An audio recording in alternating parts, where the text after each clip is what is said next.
Okay. Let's get this party started. Where's my phone? Okay. All right. So give me a moment here while I share the link in the various places it needs to be shared. I'm going to talk about this in a second, but I will be ducking out.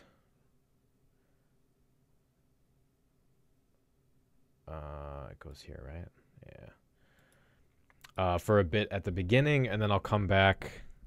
Well, I'll be coming back and forth. God, that sounded so dirty. Because we're doing this early. My family's not in bed yet. And I'll be doing some listener feedback at the end, depending on how much time there is. I'm not going to be covering a news article or anything because I figured this would take at least an hour. But I've got some listener feedback to chat about. So let me... Oh, shit. I'm not logged in. Ah, crap. I thought I had everything ready, and it is not ready.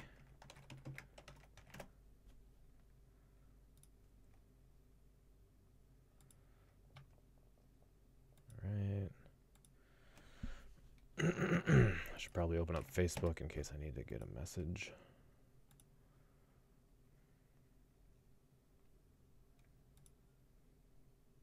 Errands and stuff, and have to emerge to, like, hey, Andy. toilet paper is when I try to do what is happening? So it doesn't, bum everyone out too much. Or even just like when you're at home and you're set it up and just it's a testament to the people that I'm Marco with that I care about what are you watching? Because you know how I don't like. Can you hear me? Looking at myself too, so I try to avoid doing that. Hello? Hello? What the hell are you watching? Oh, sorry. I was talking to my Something friend. About toilet paper? Okay. All right. My bad. No, that's all right. I thought I was walking in on some weird fetish thing. Pass the time. Hey, how you doing? Do you have headphones in? Yeah. Okay. Is that obvious? I can. Well, no, there's still an echo, which is why I thought it might be on speakers, but.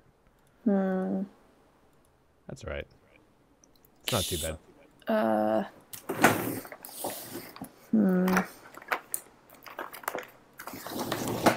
Yeah, I don't know how to... Is it echoing now? Hello. It's quieter now. It's... Okay. Yeah, it's not too bad. I don't know if your headphones are just real loud or it's your laptop or something, but it's all right. Okay. So how has your day been? Busy. I just finished an article. Yeah. How'd that go? All right. It took forever, but it's done, so I'm happy about that. Can you say who it was for or what it was about or anything? Yeah, it's for this... Do you know the label Treaty Records? I've heard of it, but I couldn't tell you who's on it. Yeah, it's a lot of weird Russian post-punk stuff. It's really good. Nice. So I wrote about that. How about you? Just fine. I've spent the whole day at work editing the next podcast episode, and paying bills. What's the next one on? It's on gaming. So oh. Nothing you'd be super interested in. I tried to cover. I tried to not just talk about games. I also tried to cover themes based on one of the games is based on Alice in Wonderland, so I tried to talk about literature stuff and different cultural things, but yeah. Well, the Lisa one was really good. I enjoyed that. Yeah, that was fun. That was a fun one. Yeah. But yeah, my day's been just really weird because I didn't work at all. I just sat at my desk and did podcast stuff. And then an hour before I was supposed to leave, I work in IT, so I get calls. But I didn't get any calls all day. And then an hour before I was supposed to leave, I had, 5 calls in a row. I was like, what is happening? God. I'm going to hang up. I can't do this. I got to go. I hate when that happens. That happens at my job. I'm like sitting around all day and then my boss gives me a ton of shit to do. All right, so let me check with Trae because every once in a while the link that goes out won't work correctly. Oh, he didn't check his email. Okay, well, good job, Trae. It's not like he hasn't done this 12 times by now. All right, we'll see if that works. Are there? I don't really know what's going on. Oh, sorry, you dropped out. What was that? Oh, I dropped out. Am I echoing too? You're not echoing. I can hear myself a bit, but no, you're not. How is that possible? I have my earbuds in. That makes no sense. Yeah, it could be. Are you on a laptop or a PC or a hard? A laptop. A laptop. It could be a hardware thing, depending on what kind of motherboard it has and how your microphone and speakers are set up. But it's not terrible. So, hey, what's up? You're done? All right, I gotta go wipe my son's butt, so I'll be right back. Okay.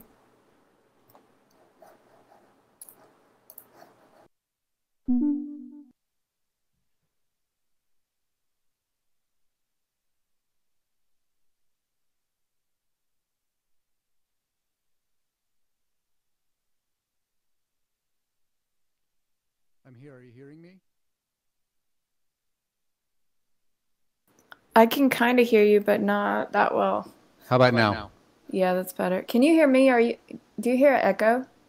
Other than just the echo of a room, no. Oh, okay.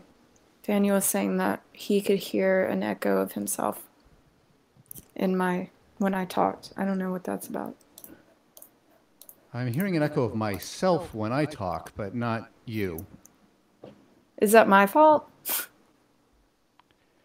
Are you... I have earbuds in, so it makes no sense. Yeah, it shouldn't be picking up any audio if you're just on your earbuds. I mean, it's not something that's distracting to me. It's just a slight echo. Okay. Yeah, I don't know. Daniel is helping his son or something real fast. All right. Did you get your writing done? Yes, I did. I'm very excited about this. No stress. Always a good thing to hear. All right, I'm back. Yeah. Yeah, so I will have to we'll get started and then I'll drop out for a little bit because my son has diarrhea and I've got to take care of that. So I'll try to get him in bed and cleared up as quick as I can, and then what I wanted to do was make sure I'm checking live chat. So I know there's a couple people here.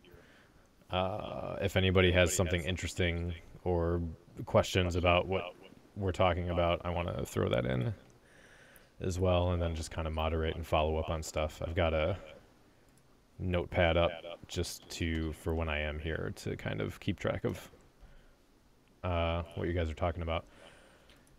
Is the live chat, live chat, as I'm unable to speak now, something that we have access to? Yeah, I have a link. Let me pull that up. It's a YouTube stream of my face, but you can pause the stream so you're not listening to the echo, and then have the chat open if I can find the link. Wait, so they're listening to this while we talk? Yeah, just the cool. Patreon people. Yeah, have the chat. Yeah, I don't really understand this stuff. God, Andy, you're not even old. I know. I just stay away from it. All right, I'll put that in the chat room here. Oh, thanks. You're what do they call the technology generation? There's like a name other than millennials. Like some pejorative term. I can't remember what it is. I think you need to fix your camera there, Daniel. Oh, I turned it up. Yeah, sorry. I mean, you have a lovely forehead and all, but... I've got my monitors turned off, so I don't remember what's happening. Okay. So we'll just jump into the conversation here. I'll duck out for a few minutes and then come back. Nothing formal, obviously, because this is just a. If I end up releasing this as a bonus year-end episode, I'll make some kind of introduction and then actually edit it and stuff like that. But for now, we're just, casual conversation. So I guess we'll probably start with Andy, because basically the impetus for this conversation was something that Trae said on a previous episode in relation to EBM, which essentially, and Trae, let me know if I'm not portraying this correctly. If I remember correctly, you basically said that EBM had a closer history with trance and industrial than it did with goth or post-punk. So, no. Okay. It was the offshoot of trance and EDM, Yes. not Okay. industrial.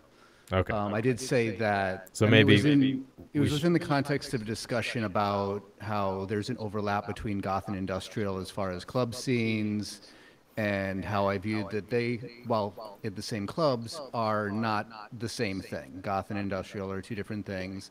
And I was including EBM in that as well, saying that EBM is also not necessarily within the umbrella of either goth or industrial, but is its own thing that is also in those same club domains, but it is closer related to trance and EDM, or in the traditional sense of electronic dance music.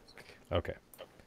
So is that pretty similar to what you kind of got out of that, Andy, listening to it? Yeah, I mean, I just have questions like why would you dismiss all of EBM from, 1984 or even earlier, like DAF from the late 70s and things like that? That's real EBM. EBM is not an offshoot of trance or EDM. I'll grant you trance. EDM started with Kraftwerk, and even before that. Not in the modern parlance, in today's environment, EDM has become sort of the generic catch-all term for that sort of modern big house style dance music that's played by Avicii and in Ibiza and all that stuff. But it's long been called EDM since the mid to late 70s, and went through a period in the 80s where techno was the generic term for all electronic dance music. But I'm referring to EDM as far as electronic dance music, which is the dance music that followed basically after the dissolution of disco into a more synthesized drum machine based style that is still designed for discotheques, basically, or clubs. I guess that I've never heard anybody use the word EDM in a term from the 70s or the 80s. The term techno didn't really come around until the mid 80s either. Correct. And even then it was kind of called house music. That was kind of like a generic term for it. Obviously house music has changed a lot in what we think the definition is, but I've never read EDM when researching, electronic music from the 80s.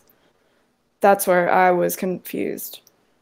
That's fair. Well, that was my intention. And while the history of, I guess I'm going to continue using it, EDM as this blanket term, in my mind, did start with the first, electronic based dance styles, be they Yellow Magic Orchestra out of Japan or Kraftwerk out of Germany, just that whole scene, which was predominantly a European scene, because dance styles went fully underground around the end of the 70s, just due to the whole disco blowback and the anti-disco movement, which house, which started in the early 80s, or actually late 70s, early 80s, was the underground reaction to that within Chicago, within the warehouse. Techno arrived shortly after that. The original techno, the three in Detroit, started making music in the early 80s, 81, 82, though they didn't really start calling it techno, and the techno sound didn't really solidify until closer to 84, 85. Before that, it was more viewed as electro, which is also what Right. Kraftwerk was viewed as when Kraftwerk wasn't being viewed as krautrock, being the slightly offensive view that the English press tended to have towards the whole Can and Neu and Kraftwerk and Tangerine Dream and that whole experimental music, avant-garde music scene coming out of Germany in the early to mid 70s. Right. But how, I guess my thing is that that definition I agree with, but then saying that EBM is an offshoot of trance after saying that it's part of this really underground scene from the 80s, that seems completely wrong to me. And in that, you are right. So we both agree. So what are we here for? We both agree on the trance aspect. I still do view EBM music as more coming out of the lineage of EDM or EDN. No, EDM, I was right. Than necessarily an offshoot of Kraftwerk or an offshoot of industrial. And I would also argue that as it's progressed over the years, it's taken more from the EDM dance movements through techno and also started incorporating elements of trance when that became a big thing with the big pad washes, the idea of the ebb and flow of going up for the build up and then having a drop and going for a very spare, just drum beat sound at a while or for a while. And that's kind of how it's evolved. And I view it more as an evolution along with these other dance styles like techno and trance than necessarily following anything that was founded as far as industrial music is concerned, at least its original ideologies and the original structure there. So I do find it always curious that it's sort of lumped in as a subgenre of industrial, where I would argue it's more of a sibling or even something that actually arose concurrently rather than being one after the other, since you could make an argument that Kraftwerk was the original electronic body music, since they did use that first in a way of describing the man machine. Right. Well, also, I mean, I'm obsessed with Daft, and I know that they weren't listening to Kraftwerk. They'd never listened to music outside of what they were making. So I kind of don't really associate the two because I believe that Daft is the first EBM band. So I don't know if Kraftwerk was the first to do it, even though they used the terminology. And then I think Front 242 kind of adopted that term. Yes, they did, though Front 242 do usually pin Kraftwerk as one of the big influences, though the whole Belgian music scene coming out of the late 70s that, Front 242 and A Split Second and Snowy Red and a lot of these bands came out of that sort of were early EBM and related genres, was a very interesting scene as far as electronic music, and the club culture out there was a great mix of techno imports from Germany, or not necessarily techno at the time, but electronic dance imports out of Germany, disco music from America or Italy, and just this whole melting pot of dance styles that EBM from the Belgian sense came out of. Yeah, that's true. I mean, house music was a big part of their influence too when you talk about New Beat. And things like that. It's actually funny, like all the covers they did of house music around that time. Like house music has a really interesting relationship with industrial, starting in Belgium, but it gets even more interesting into the Wax Trax era. Wax Trax being another Chicago label, also the home of house, and Wax Trax was releasing a lot of house stuff as well as the industrial stuff. And the other part is that's the other side of the contentious industrial debate, where they started throwing in the industrial metal with your Ministries and Revolting Cocks and stuff, which has its own contention with industrial circles. Right, but I feel like early Revolting Cocks is super pure industrial, actually. Oh yeah, You I often agree. forget that's an amazing industrial track. But it's actually with Wax Tracks, I kind of think is when EBM and industrial start merging. And I think they're kind of separate scenes before then. And then Wax Tracks kind of brought it all together. And I think that's kind of when they started being played out in the clubs more together. And it was, I think it became more, I don't know, impactful maybe because of Wax Tracks putting all these bands together from, with Played Against Sam Records, they released a lot on Wax Tracks here in the States, Yep. and stuff like that. I don't know what your opinion is on that, but I think that Wax Tracks had a big part in bringing all that together. I think Wax Trax had a big part to play in basically making electronic music palatable for American audiences. Because in Europe, there's never really been an issue. There's never really been this big divide between, oh, rock music slash real music versus electronic music. They've always been very open to electronic music, maybe even arguably more so than rock, whereas America's always had a very hit and miss relationship when it came to dance music styles in general, and then electronic music sort of built upon that same general prejudice. And, one can make arguments about it having some racist elements, some homophobic elements, given where the disco scene and early electronic scenes kind of gestated within urban communities and gay communities and things like that. That's a whole other topic. But I think Wax Trax did do a lot to sort of expose the American populace to electronic music styles and other styles coming out of Europe, and definitely did bring that sort of popularity out to the more mainstream clubs.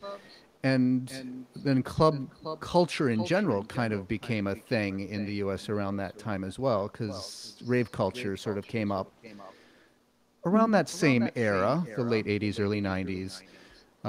And I think with the rise of club culture, you started having this focus on, oh, what can be played in clubs? And you had some existing, post-punk, goth, industrial, these sorts of club nights were out there, which were their own rock-based or, post-punk-based thing.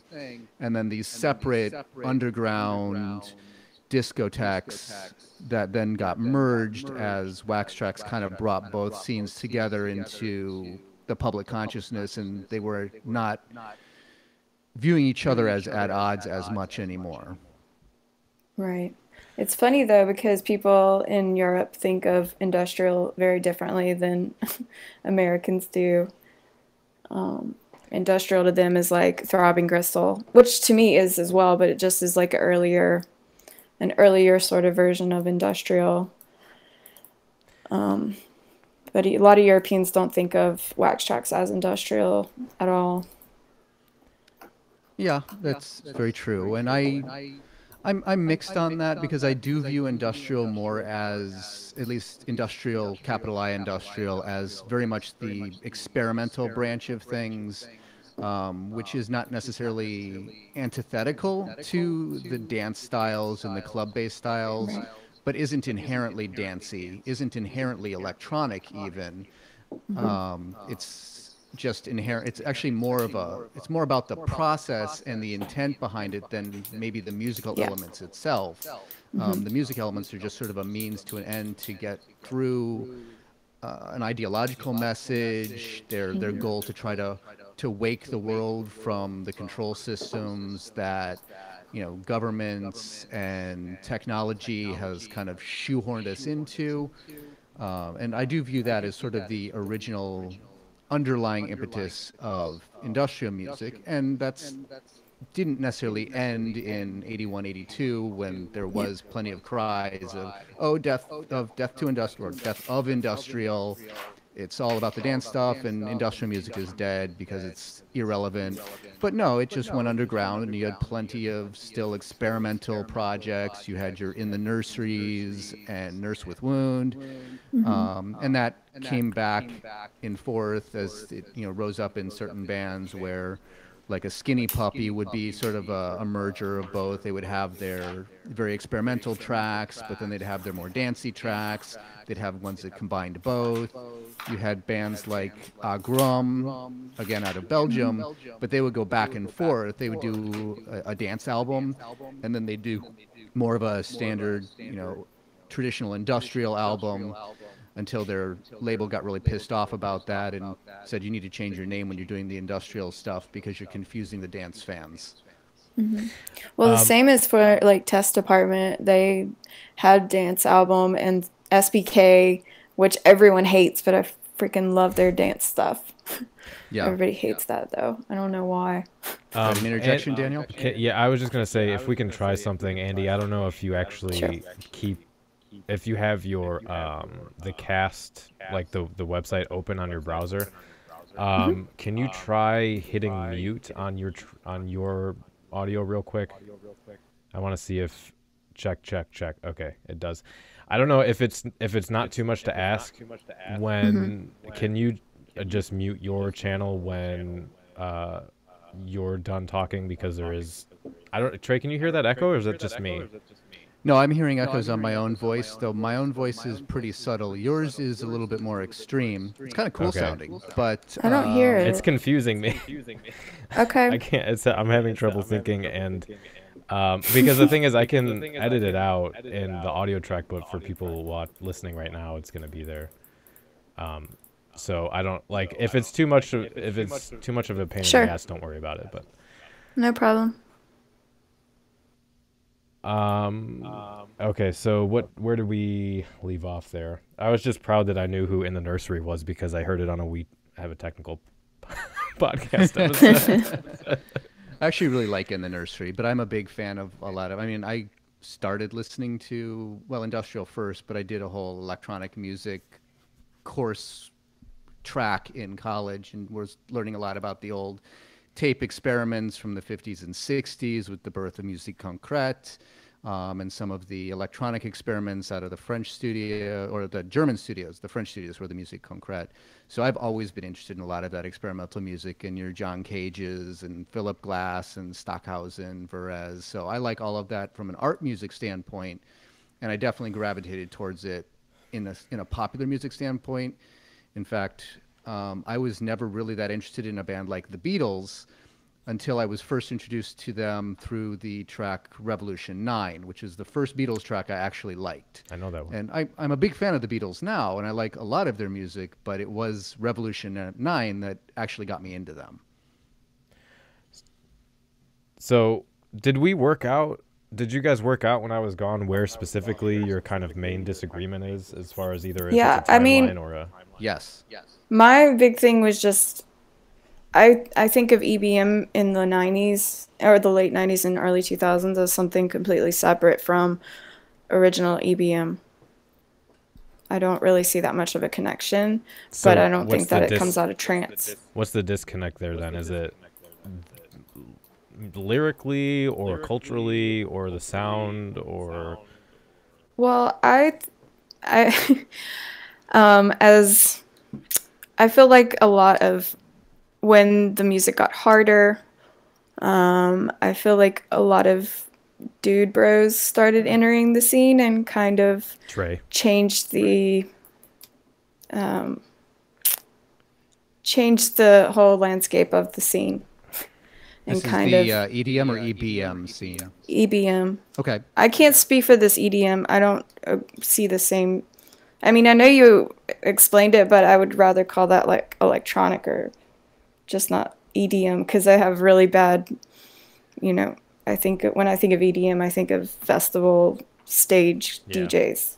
Yes, and a lot of people do, and that's its own problem, but we can call it electronic. Well, I mean, I like to differentiate between electronic music and electronic dance music, because I wouldn't consider things like Brian Eno or Tangerine Dream or I guess even some Aphex Twin to be part of the EDM or electronic dance music thing, but it would be part of the larger umbrella of electronic music.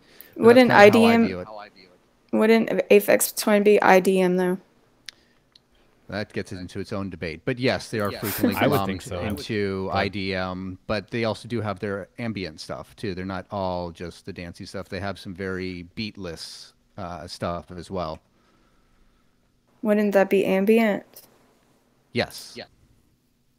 Which I consider outside of the electronic dance music, but within the overall electronic music umbrella.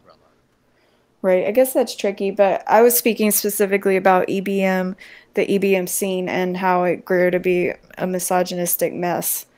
Do you see that as a byproduct of is it more regional? Like once it went over to America, is that where it became more misogynist, or did that start out in Europe, or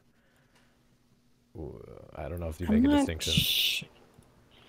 Well, I had an interesting quote because in preparation to this, I read a few books. One of the main just casually, I read a few books. Just casually.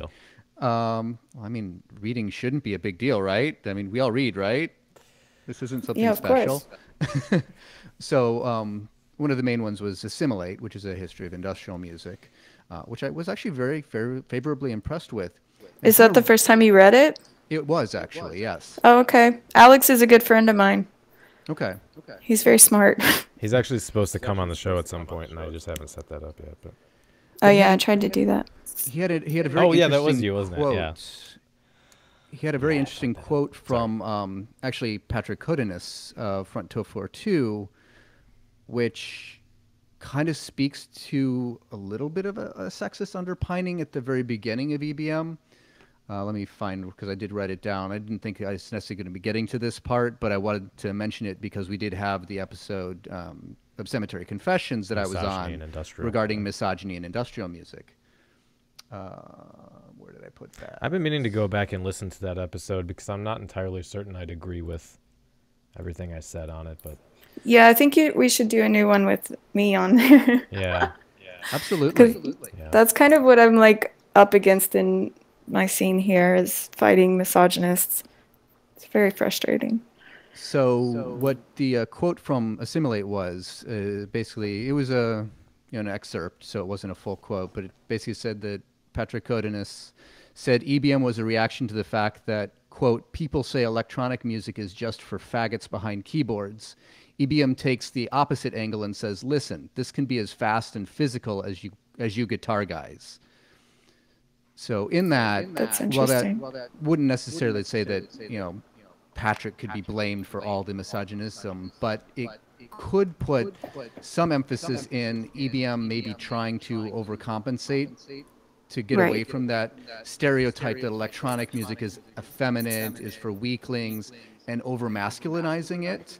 And as that just kept going, and then the dude bros, as you put it, entered it when it became popular in the 90s, that just aggravated that existing thing. They took the sort of a similar thing that happens to industrial, where they take the elements where, EBM uses a lot of military iconography, uses a lot of sort of fascist iconography, as does industrial, as a commentary on that. But if you come into it without knowledge of the history, without knowledge of the subtext, you might view that as an endorsement of, be it fascism, be it white power, be it male dominance, be it the supremacy of the strong military.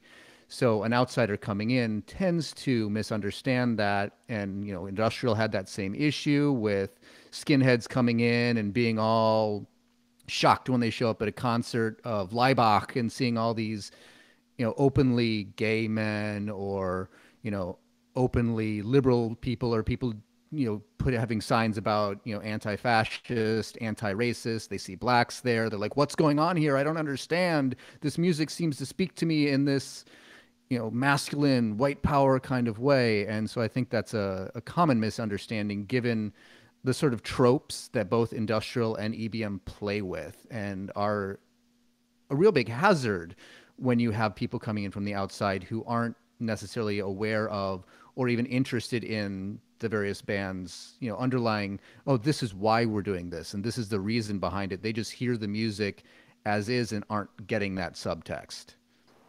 Well, that's an interesting point. I mean, yes, EBM has always been about the body and the masculine body. It's not about the feminized body, which is true, but I don't see any like that quote is interesting because that kind of changes my mind a little bit, but also it was never against women. I think it was just kind of neutral. But then you have Combi Christ and bands like that coming in and kind of demanding that men are superior to women and women are just playthings or objects. Yes, Usually I can't listen to Fuck Toy. It's not a song that I can even deal with. right. I mean, it's disgusting. And the lyric content of early EBM is not about anything like that. That's just not part of what EBM was.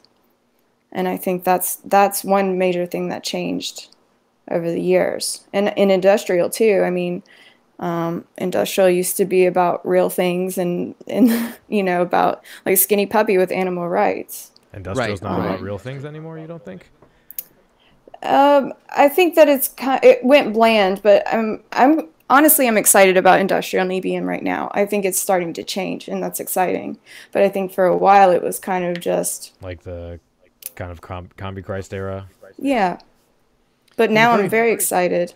I think there's a turning point. People are angry and want to make music, and more women are involved. Yeah. So Yeah, and the very fact that people within the industrial community at an industrial show, the impetus behind the Cemetery Confessions episode was a fellow industrial artist calling out bands like Comba Christ for their misogyny and their sexism, and seeing that coming from the inside and not just from quote unquote social justice warrior outsiders is, I think, an important signal for that turning point that you're seeing. And I'm very hopeful for that as well. right, yes, me too. You guys are Also, supposed to I argue, though. think Yeah, go ahead. one more thing about the difference between EBM then and like late 90s EBM is the sound, in that the music was made with analog mostly, and then it turned kind of digital. So the sound is completely, it's not as deep or as, I don't know what if you would agree with this, but I feel like as people started using more computers and, you know, tossing away their drum machines, that sort of layering and that building effect got lost. And so it's just very thick noise. And it sounds nothing like old EBM would. Yeah, I'd say a lot of that is true. I think it depends because there's a lot of stuff that's grouped under EBM now, and there's a reason that a lot of industrial nights have this litany of like 20 different subgenres that they play. They're like, oh, we play EBM and industrial and agritech and future pop and power noise and all this stuff. And there is some, I guess, some reason behind some of that, because an agritech track is very different from what I would consider an EBM track. And you know that is sort of a sign that, you know, the plague of club music in general. If you've ever looked at a like a music lineage map of electronic dance music or things like that, just the litany of genres and subgenres and micro genres that, oh, you added an extra little beep here every 4 measures. Well, now you're this other genre, and you're not really the core original one that it was based off of, and that can get a little bit ridiculous. But I Right. think there is a sense that some of the stuff that's, I guess, called EBM these days is some of these other styles that are more digital. Like your agrotech is more stuff coming out of sort of the hardcore techno and gabber scenes, which is all distorted kick drums and really dense sound, just a dense sound timbre palette. Where EBM is frequently, at least the traditional stuff, is always been described as very clean, very sparse, very limited use of distortion, Right, yes. um, which is kind of why I see parallels with that and techno as well, because techno coming out of the same era had a very similar aesthetic, though the two definitely had some cross-pollination, but one didn't necessarily birth the other per se. But yeah, there is definitely a change in what's considered proper industrial club music, whether you're Right. calling that EBM or industrial dance or agrotech. There is a lot more influence out of some of the busier electronic dance styles, be it trance with the build-ups and the layered synths, be it dubstep or jungle and the very frenetic percussion, be it hardstyle, hardcore gabber and the excessive distortion and ever increasing BPM intensity. All that is sort of feeding into what is played in industrial clubs nowadays and is frequently broadly labeled as EBM, correctly or incorrectly. Right.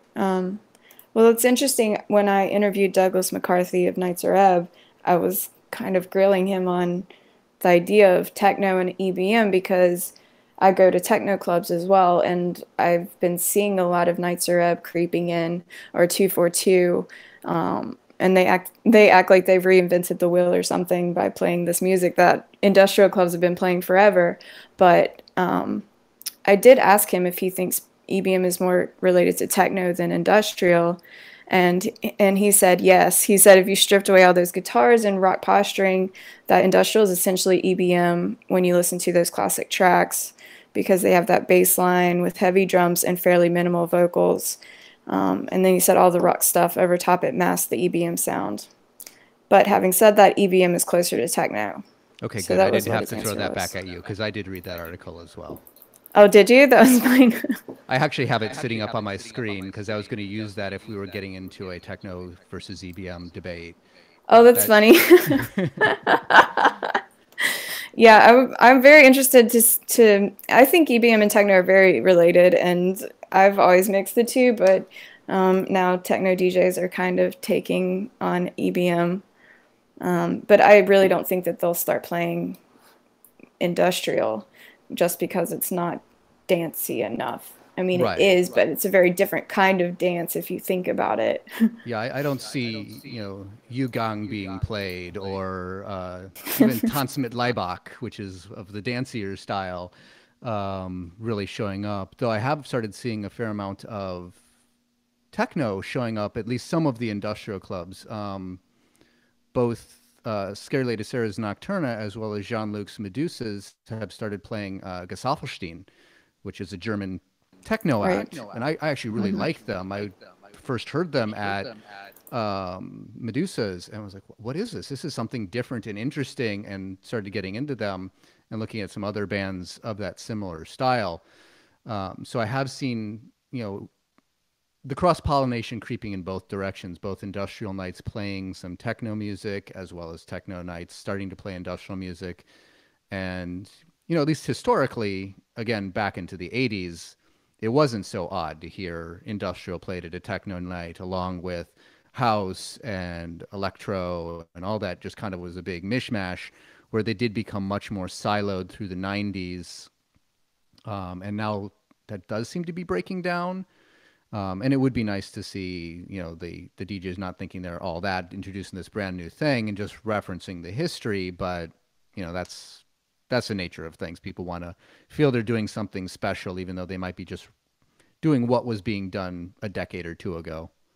Right. I think the past 30 years have kind of been not so positive in that everything has to be in a certain box, and if you play this song or this song, it's wrong. Like I played Technotronic once at an industrial night, and I got so much shit for it. I'm like, this is a new beat song. Basically, it's the same thing that you're listening to. It's just got a different connotation to it. You played the actual track Technotronic, or Yeah, the Pump Up the Jam. Well, yeah. Well, the track Technotronic was the instrumental version that became Pump Up the Jam in the 90s. I actually just realized that as I've been listening and digging into all kinds of techno and new beat, and I watched The Sound of Belgium, which is a fascinating documentary about the rise of EBM and new Yeah. beat. It's great, yeah. Yeah, I mean, I just think people have their little boundaries and they don't really want to cross it. But and I just don't see really, I don't see scenes merging again. It just seems so far-fetched to me that an industrial person would come to a techno night, even though I've tried it, and you know, I can rein in some people, but usually people want to stay with where they're comfortable mostly. They do, though. An interesting anecdote along those lines is, just a week or so ago, while I was in the midst of all my research for this discussion, another news group from the Champaign-Urbana goth scene Facebook page, which was one I started in and have not really been having good ties with for a while because I'm just not there, but I still pay attention to it. And somebody posted I guess sort of a rant. They were trying to vent, saying, hey, I was just introducing somebody new. They wanted to know what industrial music was, so I gave them a list of bands. And so the whole list of bands were, your Combi Christ and your And One, and a lot of what I would consider the more EDM-based industrial / EBM music rather than core industrial or EBM. And he was offended when the person, after listening to these recommended tracks, came back with, "Oh, I thought industrial was more of a metal thing. This is just EDM. It's like a chill version of hardstyle." And he was really, really, really offended by this fact that, oh my God, they've totally taken this music that's a passion of mine and boiled it down to this generic EDM term and all that stuff. And I put as I'm wont to do on Facebook, put a real long response saying, when you post very specific music that is a very specific sound and isn't the entire encompassing of industrial music, you're going to get someone viewing that as, oh, no, that's just EDM. That's sort of the natural response because a lot of the stuff you posted was very much strongly EDM influenced. And he was a little bit offended by that and came back with, I was trying to do the more approachable stuff, trying to bring them in, which is laudable, and that's great. Yes, if you just threw Throbbing Gristle's Hamburger Lady and Head Cleaner from Einstürzende Neubauten at this person, they would have maybe gotten interested, but it's a little bit more of a risky proposition. But he basically came back with, oh, but it's not EDM music because industrial is hard and it's dark and it's heavy and harsh. And I'm thinking, yeah, there's a lot of EDM that is as well. There's, like I've mentioned before, gabber and jungle and techno even is, dark. And I thought it was telling that this person who responded and said it was EDM not only compared it to hardstyle, which I view as pretty accurate, but called it chill hardstyle, which seems kind of funny given that he's claiming it's the kind of the epitome of dark and hard music being referred to as chill. And I would actually agree with the person that it is more chill than hardstyle, but hardstyle can get kind of insane. Well, also, I think if I asked for industrial and they gave me And One, I would never want to listen to industrial ever again.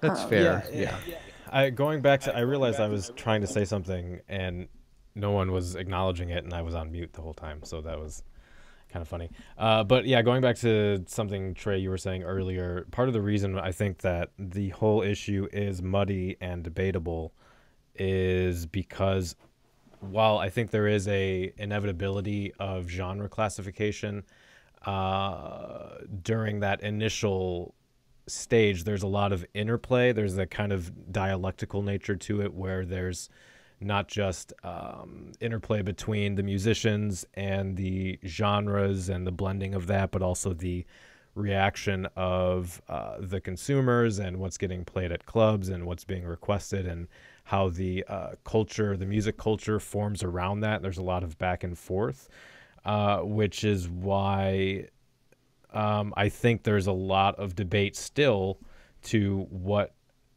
how you classify certain groups, certain musical lineages, especially when you're talking about the late 70s, early 80s. And I think, I've heard the argument that that very fact is what's kept goth specifically in comparison to punk alive, because that meta-analysis, even the very early bands, still continues to be discussed and amended and changed and debated, and there's a general consensus, but there's still kind of minutia to debate about. So I don't, while you can, I think anybody can argue one way or the other and make a pretty good case for it, I don't know that there's necessarily ever going to be the true gospel of what genre is what, because even if you talk to the musicians that were around, or the club attendees that were around at the time, there's still this element of, because these groups weren't completely solidified, these genres weren't completely solidified, this interpretation through your own experience and your own kind of group.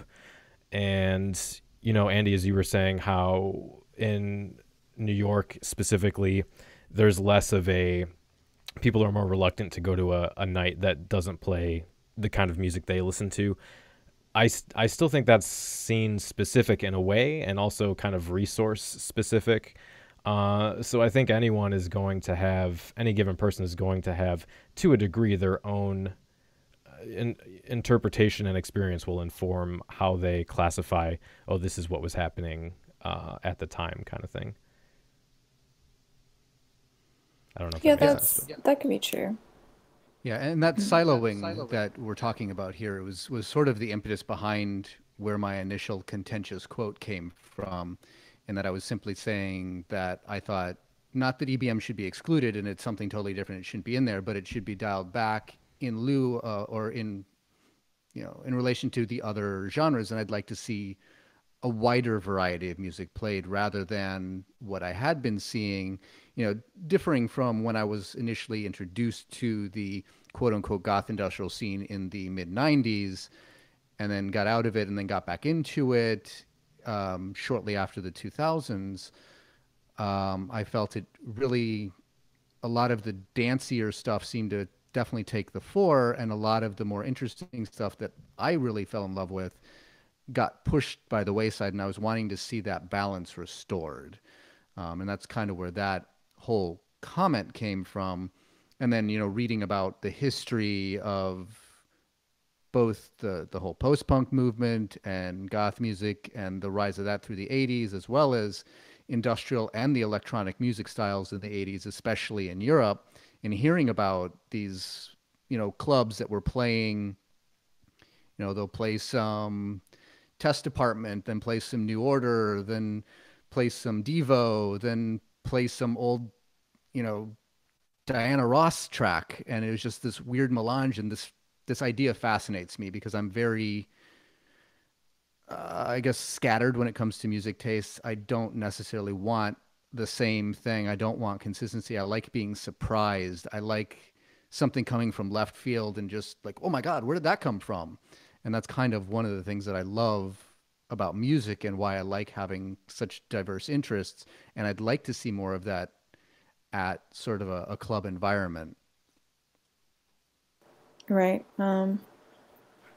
Yeah, I get that. I personally am very picky when it comes to things, but especially I just have a specific type. It's that late 90s, early 2000s sort of very compressed sound. I just can't relate to at all. Mm-hmm.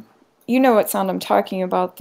It's just very, it doesn't have that depth that older stuff does. And a lot of people that are adopting, using hardware again nowadays makes it interesting to me. So I guess I'm kind of narrow-minded, but I know I specifically like certain things, but a variety of that certain thing. Do you know what I mean? Yeah, I do. And I know what you're talking about, the over compressed sound. That's a debate within, not just even dance music genres, but music across the board. This idea that seemed to take hold in the late 90s when they were doing remasters and all this, where the mastering houses were really focusing on this radio play, which was basically you want to redline it all the way so your track is louder than the previous guy's track, and so they're Is that why they did that? That's part of why they did that, yeah, or at least that's what I've seen as the argument within, music snob circles, is that, you want to get that radio play out there and you want it to be audible and louder than everyone else. And so you're maximizing the volume. So it's just shy of being distorted, but there's no longer any depth. There's no longer any sense that of an ebb and flow. There's not the quiet bit to compare with the loud bit. And in my opinion, if you want music to shock or surprise, you need to have the differences. It's not just loud that is Dynamism. Something that gets you. It's right. It's dynamism. Right. Loud is only noteworthy when it's contrasted with quiet. And if you don't have space in your track, if you don't have moments of silence, that pounding kick or that jagged guitar or whatever just loses all meaning and simply becomes a wash of sound that you can get lost in, per se. You could, drown yourself in and just feel the way the music sort of pounds at your being, but you're not getting that dynamism, that interplay of loud and soft. And I do feel that takes away a lot from the power of music to communicate emotions and feelings and ideas. Exactly. Well, yeah, I'd also thinking about that, they basically flattened out all the tracks because they were trying to, be louder than on the radio than the other. I didn't know that. That's interesting, actually. I thought it was just like a trend. I'd heard it in the context of people complaining about how it ruined music for a while. Yeah, go ahead. I agree. Go ahead and Google the loudness wars, and you'll see a lot of stuff about that very thing, about the mastering and the basically redlining of all tracks in all genres of music. And there are plenty of debates on musician forums and producer forums and stuff like that about how it's destroying music and you're losing all the soul of music. And it's hit a lot of things. And it was that same era you're talking about, that late 90s. And then they also have been, re-releasing all these classic albums and redlining them, and people like, oh no, the vinyl's so much better. And not just from a vinyl digital standpoint, but just because it wasn't overmastered like the new release that came out in 2005 of whatever band. Right. Thinking about it, maybe, that new form of EBM, or that late 90s, early 2000s form of EBM is closer to something like trance or whatever in terms of the sound style. So I think maybe it should be thought of as something different, because me coming from like a traditional standpoint, that's what I had a problem with, because I thought you were just like not even acknowledging where EBM originally came from. Like that was my issue. Yeah, when Daniel first told me that you had a big issue about this, my first guess was that it was about a timeline thing. And the fact that I did mention trance specifically, which, like I said at the beginning, was sort of my bad, though I do contend that, and I think you've agreed, that as it's evolved into this new style EBM that both of us are agreeing is questionable whether it can be legitimately called the EBM, trance and related rave culture, big house, the EDM festival sound, has had a lot to do with that evolution. Right. Yeah, I agree with you. Calling it, I would like to know why it's called EBM. Like, is it the bass line? Because that seems to be the only thing. But, like you said, early EBM was very sparse. It was just like a drum machine and one arpeggiator or something. And it was very simple. And then it turned into this huge production, like overkill thing. It just doesn't relate to me at all between the two. My guess is it's not called EBM from any sort of musicological standpoint or because of any musical similarity. It's probably called EBM because it's also played at the same industrial goth EBM nights as traditional EBM was, and it kind of just evolved to that as new people come in. They don't know any better. They hear EBM night and they hear this music coming in and just assume, oh, this is EBM, and there's a fair to good chance that some of the bands being lumped under EBM might have a similar issue with being called EBM and might think, no, we're not spare and, you know, open music, clean sounds. We're nothing like EBM, but it's getting lumped in there within the popular culture and based on club play or club advertising, and whether that's promoters that are misinformed, DJs that are misinformed, patrons that are misinformed, a combination of it, depending on the scene.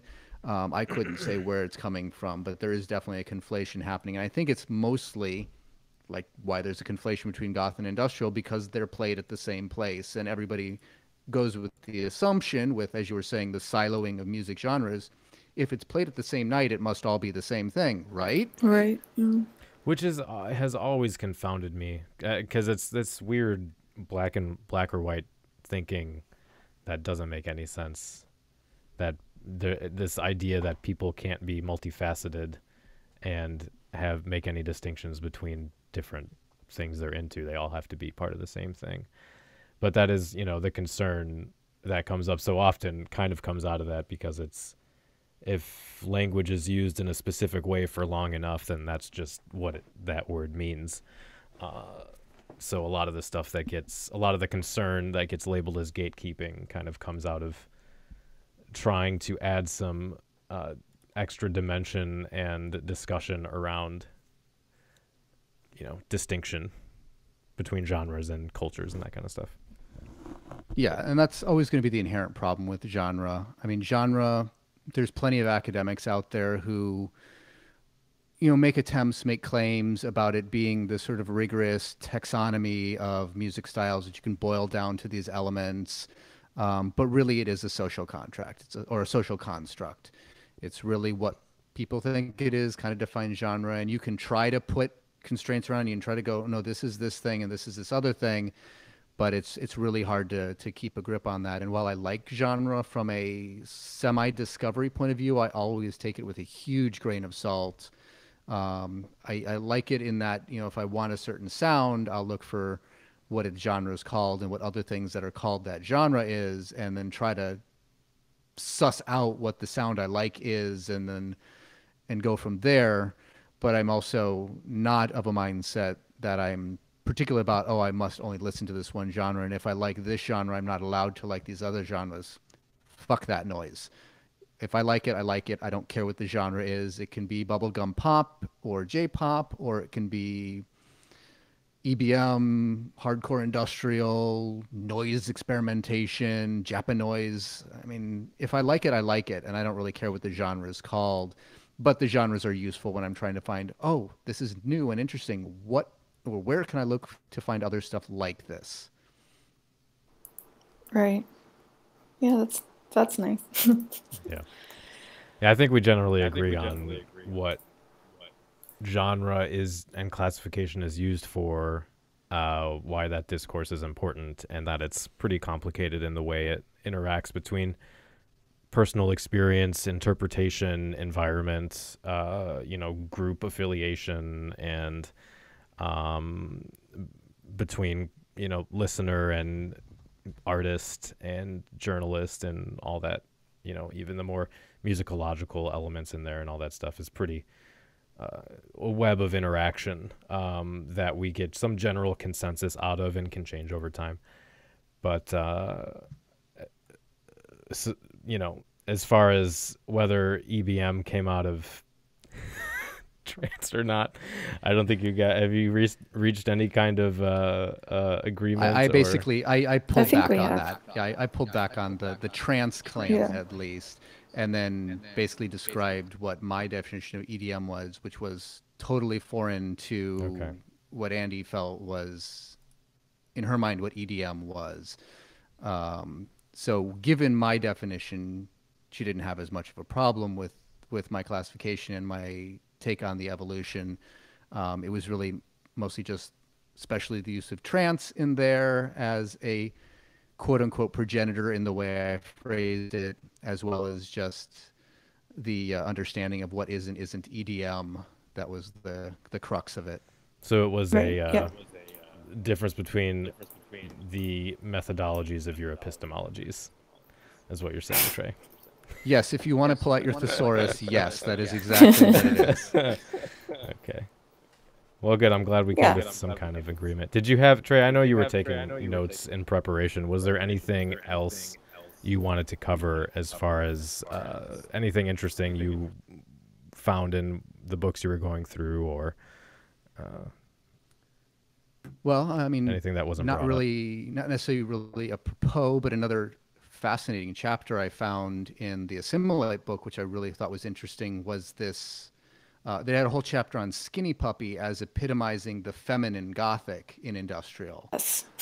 which I thought was really interesting. And the Yes. idea that when Skinny Puppy came out, the amount of women that got into the industrial scene was much, much higher, that a lot of women seemed to be coming to see Skinny Puppy where they weren't coming to see the other industrial bands. And there was something in Skinny Puppy's music that appealed to women, or the idea of the feminine. And I found that really very interesting, especially given that Skinny Puppy is possibly one of my favorite industrial bands.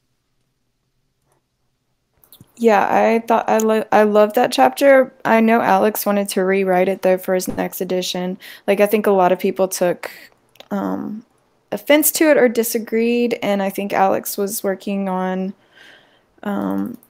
changing his thesis on that chapter a bit.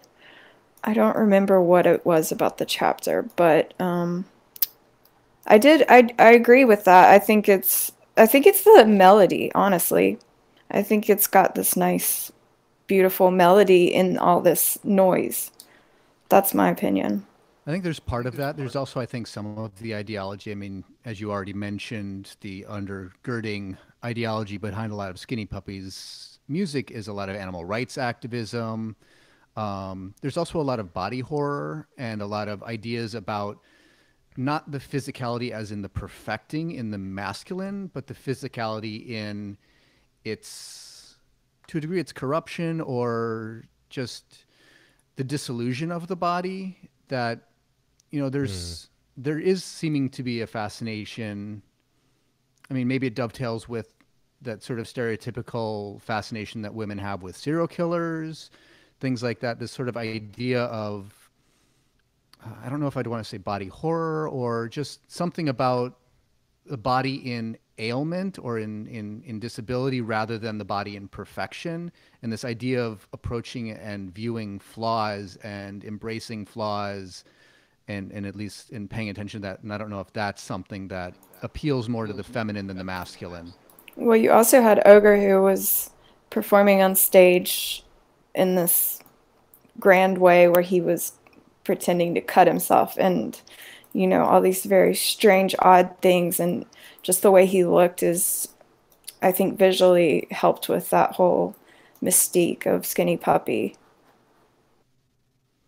Right, and that's almost hearkening back to some of the original industrial too, with, you know, Throbbing Gristle and both Genesis and Cozy doing Exactly. you know, things to their bodies as far as injecting themselves with stuff or cutting themselves. Monty Kazaza doing his performance art stuff out of the San Francisco scene. There was a lot of that in the origin of industrial, where there was more of a performance art element to it.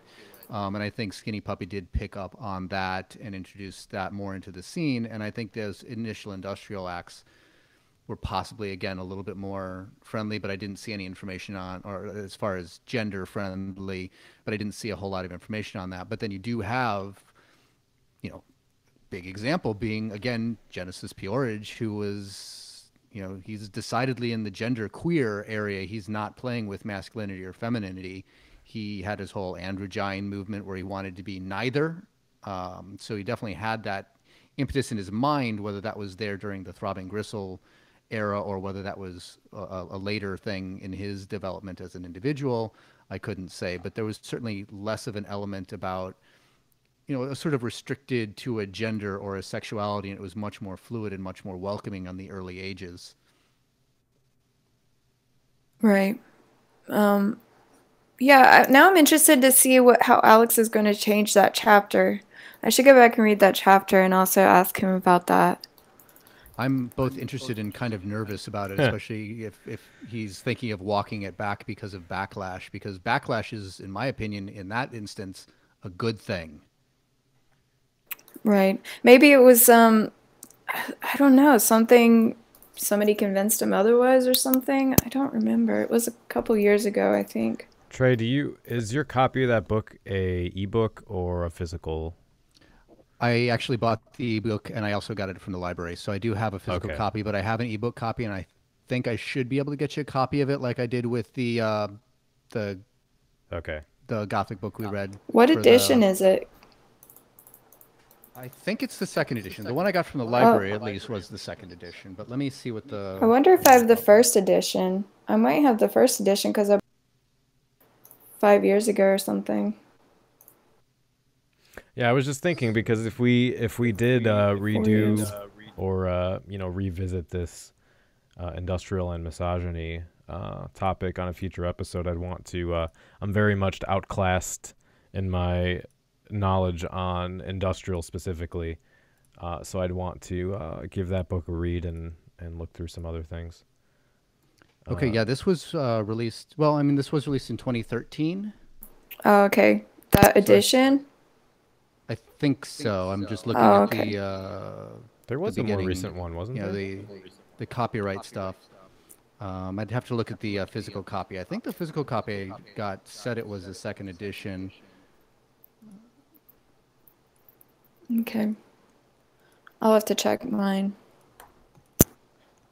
But yeah, Daniel, I'll definitely work on getting you a copy of this, even if I have to buy one for you.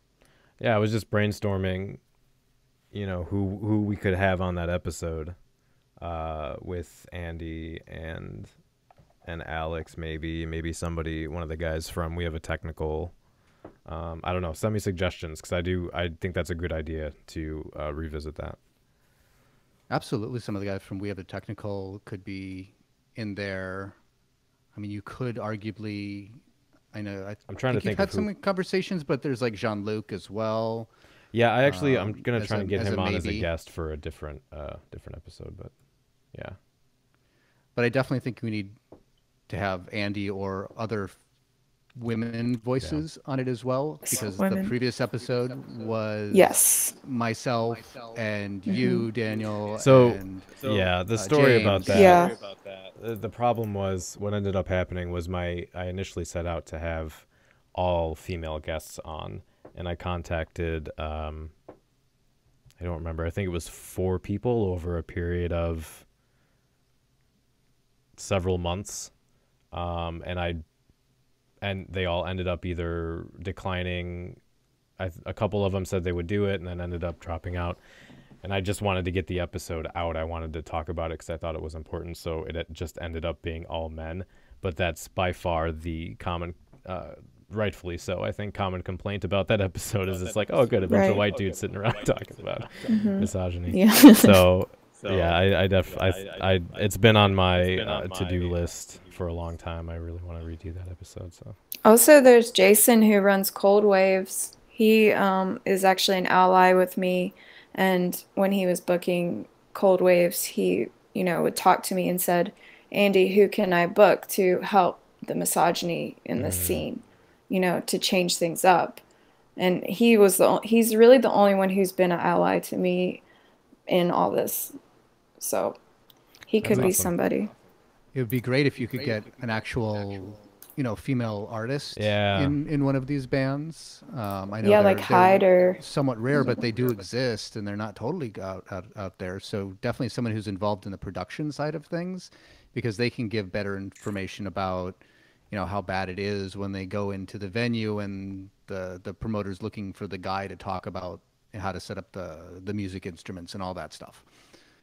Yeah, Sarah Taylor would be cool to get from Youth Code, but yeah, she's done. I'm trying to remember. There was someone, I can't remember these bands, silly industrial bands. No, I'm kidding.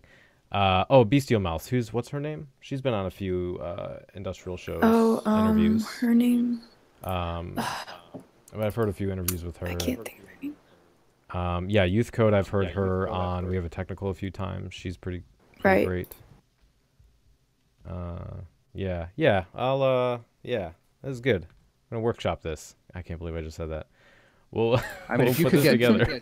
if you could get cozy, that would be amazing. But I think that Yeah. would be very unlikely. But maybe something to look into. Yeah.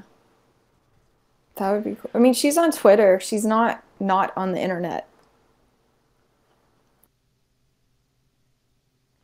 Well, any other topics regarding this that you guys wanted to touch on? Otherwise, I've got I'm gonna do some Patreon live stream stuff, listener feedback, and other unrelated things. No, I think we didn't really have anything to fight about. Well, I think Boring. I mean, Daniel, you should have expected that from me. Yeah, No, no, I'm know. not. yeah. I mean, I will fight my point, and if Andy had issues with some of my points about the interrelation with early EBM and industrial, we would have definitely had a fight about it. But we were pretty much on the same page with just some, as you put it, epistemological differences. Yeah. Right. All right, so let me close that out. All right, cool. Well, thanks, guys. I look forward to listening to this since I wasn't really here for most of it.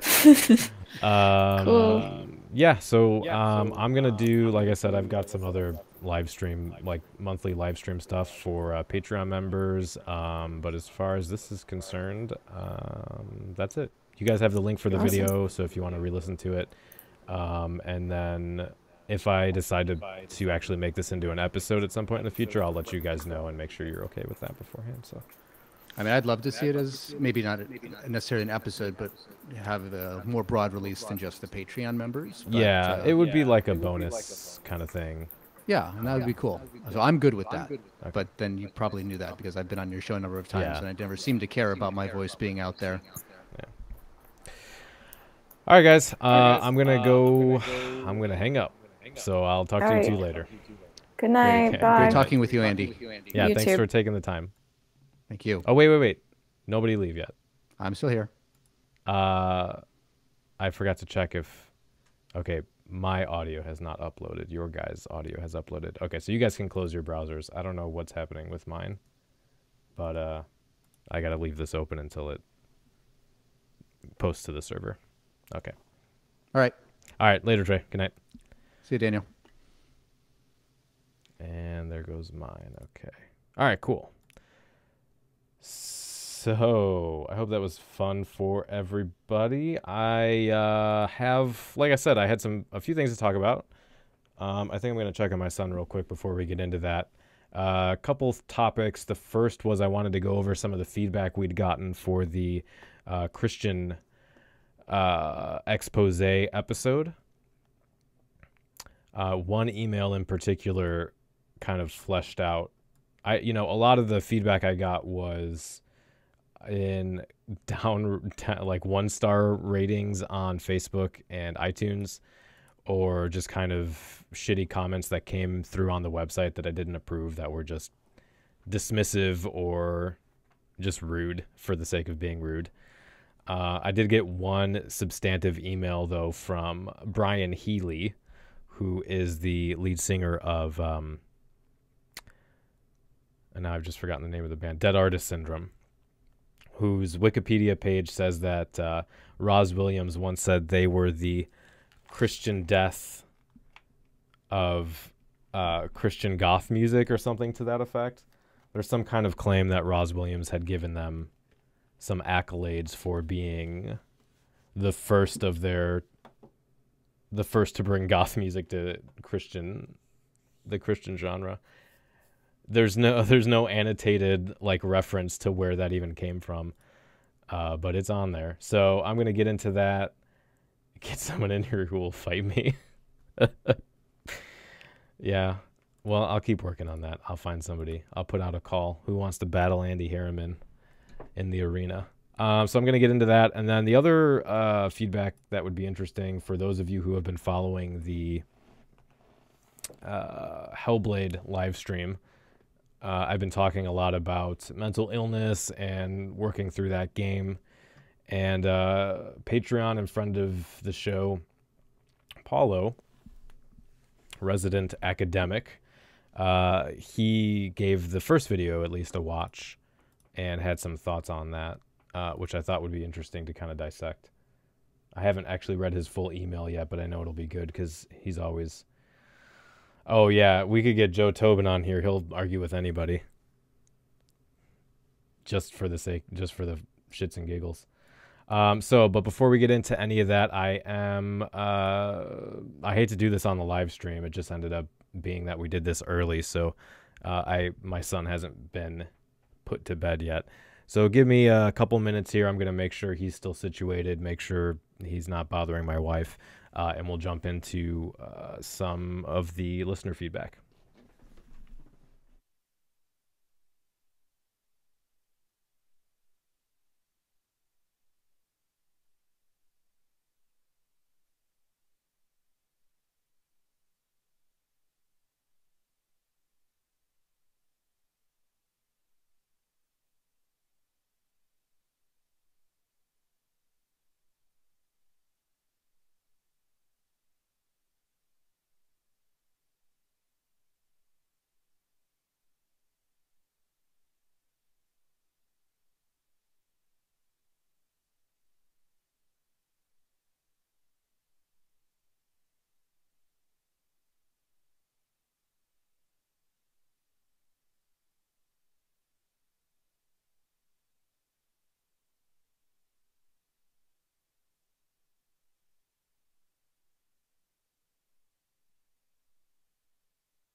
All right. So I grabbed my last spooky beer that I've been saving for quite a while. This is from like 2017. Straight from New York, from my friend who moved from there. Rum barrel aged pumpkin, which pumpkin and Warlock are my favorite seasonal beers. So I am really excited to be drinking this. I was going to save it for a special occasion, but I know if I do that, I will never actually drink it. And I'm out of beer. What is on my desk? My keyboard is covered in lube, I think, is what that is. So, cheers. I may actually do the part 3 of the Hellblade live stream after this. I'll have to take a break to get my son in bed, but... So let me catch up on the chat here real quick before I jump into the rest of what I was going to talk about. See if there's anything I want to talk about, comment on. Excuse me.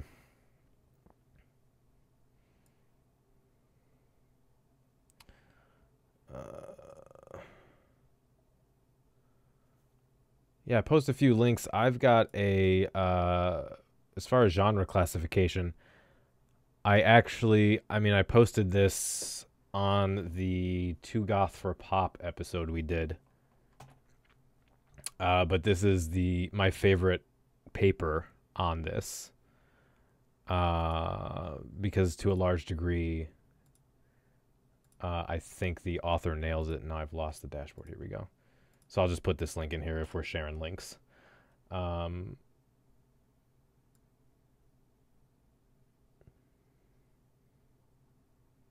else we got?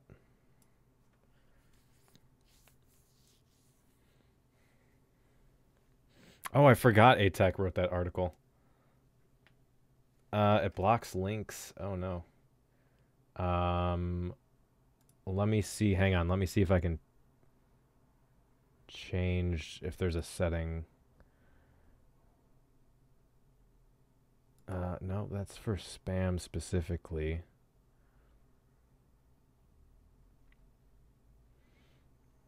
Stream options. No, that's not it.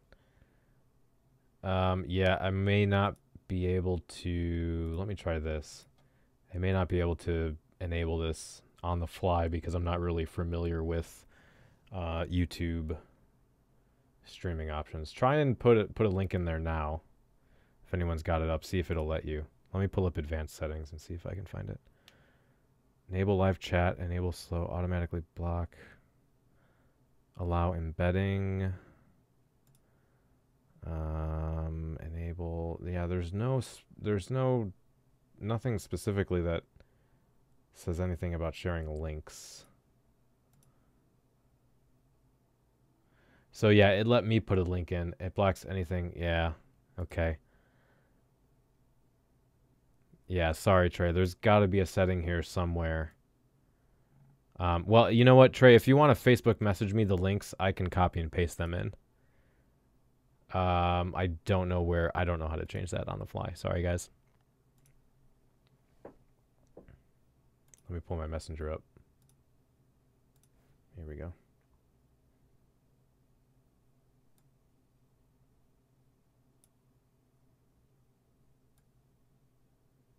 All right, get ready for a link dump. Oh, there's only two. I've got dumps on the brain. It's been a theme of today. From this morning until right before the podcast. Okay, there we go.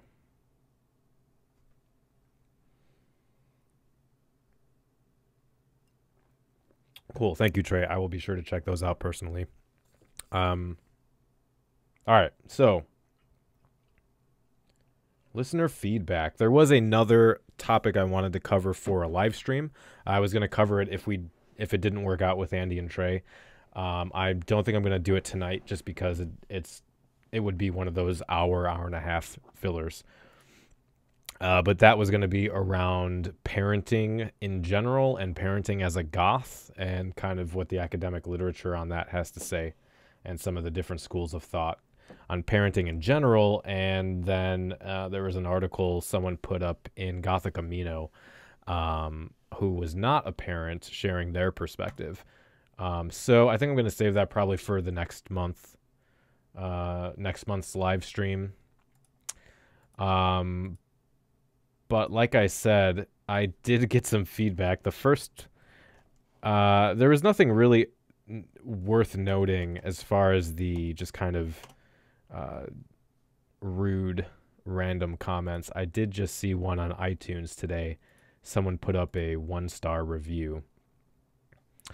Because I hadn't been checking iTunes reviews for the last few months. I kind of forgot about it. Saw there was a 1-star review. I thought, oh, that's a bit odd. And then I was not surprised to find it was someone upset with the Christian Goth episode because it's kind of been, I wouldn't say I've been hounded, but it's been popping up. Little like, oh, this show sucks kind of thing have been popping up here and there. And it's always someone who has never listened to the show before talking about how we don't know shit about goth.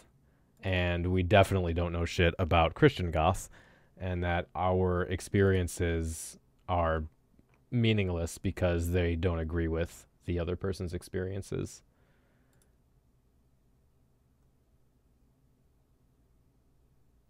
I know, and that's, you know, that's why I thought we would get, you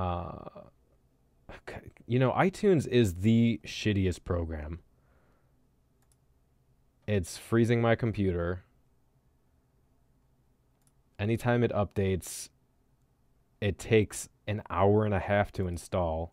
Yeah, I can't even, God, this is the slowest. Considering that Apple is like a multi-billion-dollar company, you'd think their software wouldn't be a total dumpster fire. I don't know if it's just garbage to spite PC users, Windows users, or if it's just shitty in general, but I fucking hate this program. But it's, you know, the main 60% of podcasts are consumed through Apple. So it's not, it's a vital part of what we do. Otherwise I would toss it out with the trash. It's fine on a Mac. Okay. Yeah. Cool. Thanks. Thanks, Apple. So if it will eventually load so I can pull up this review I just saw earlier. I posted it to Facebook, and actually I may as well talk about this other review here. I was actually going to bring this up on the next episode because I did think it was worth mentioning for the listener base in general. To kind of, for perhaps the newer listeners and people who aren't as familiar with the show. But here it was, a 1-star review from PM Quig Jr. Let's see, have they reviewed anything else?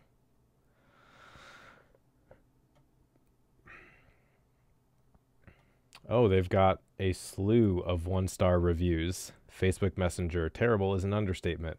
TouchCast Studio, omits simple functions. Tumblr, repeats or freezes, have to uninstall, reinstall to correct. What did they rate anything they liked? Police scanner, very useful. My grandkids love getting texts from grandpa now. Okay, so this is an older guy. The thing is, some of these, like the 1-star review on Facebook, I knew exactly who that guy is. He's kind of a crazy zealot. I hate using crazy as a pejorative just because it's been associated with mental illness, but he is a fundamentalist nut job. I'm not sure who this guy is, though. So let's see. Let me pull up his review and read this. His review. His comment. It's one sentence. People who don't know, talking about who and what they don't know.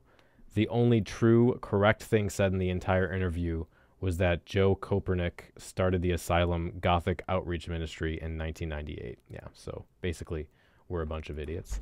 Oh. Hey, babe. You all right?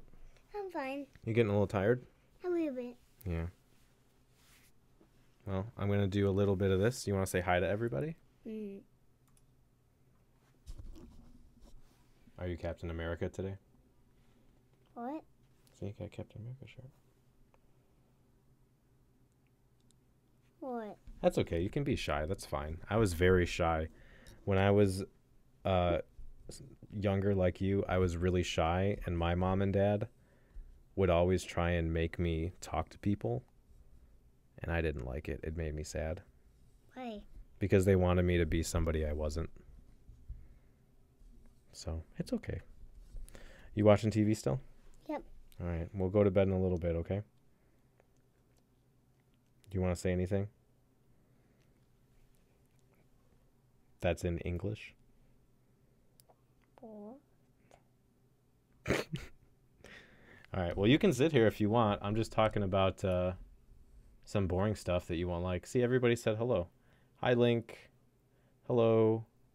I like your Captain America shirt. Caroline says hi, Link. Caroline? Caroline, yeah. She's my best friend. She's your best friend? Remember she's at my school? Oh, that's a different Caroline. Oh. Yeah, it's somebody with the same name. But this Caroline's really nice, too. I like her. She's my friend.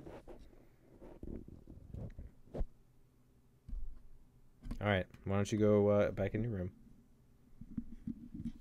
You can sit here if you want. You just got to be quiet. All right.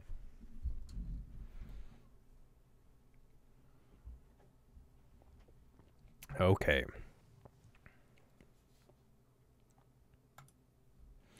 Getting crazy on a Sunday night. In the Count household, you never know what's going to happen. Drugs, sex, violence, small children. So, yeah, the most the most interesting response was this one that I'm about to read. Again, this is from Brian Healy of the band Dead Artist Syndrome. He was invoked several times. That's Cholo Goth. So Caroline was a girl in my son's preschool class. Her parents moved here from Maine, and Link was just infatuated with her. Every day after class, he wanted to go to the park and play with her. And then about 2 months into preschool, they moved back to Maine, and he was just heartbroken because his best friend had left. So, and I completely forgot who that was, what her name was, but oh well. Anyway, all right. So Brian, subject line: "Oh boo hoo." I sniff a "you whiny snowflake millennials" coming on. Perhaps not. When did he send this? Oh, it's been a good March. So yeah, it's been about a month since I read it. Over a month. All right. While I enjoy what you're doing and those efforts, sadly this newest show falls tragically off the rails. I would be surprised if he had been listening to the show.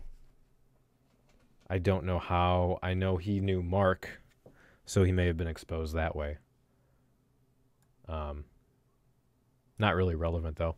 Listening to a bunch of kindergoths whine about all who wronged them unchallenged was not only disturbing, but factually incorrect on several points. So he starts off with a insult. It's funny.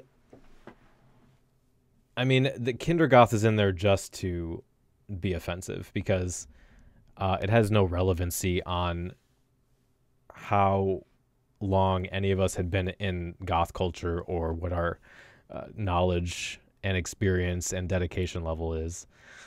So he's just being a dick there.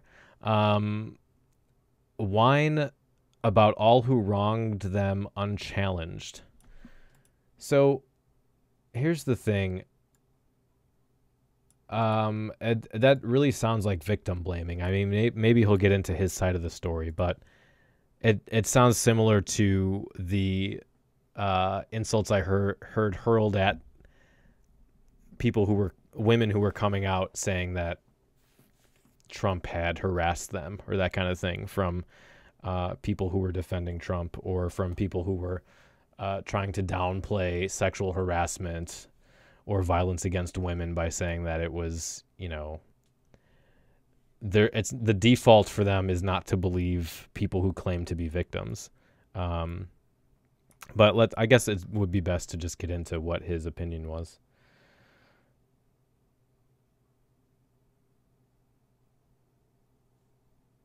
Yeah, Kindergoth is which is funny because he's trying to use Kindergoth as an insult to say that we're baby bats, basically, but it kind of belies that he doesn't know what the fuck he's talking about because Kindergoth was a fashion style from the 90s.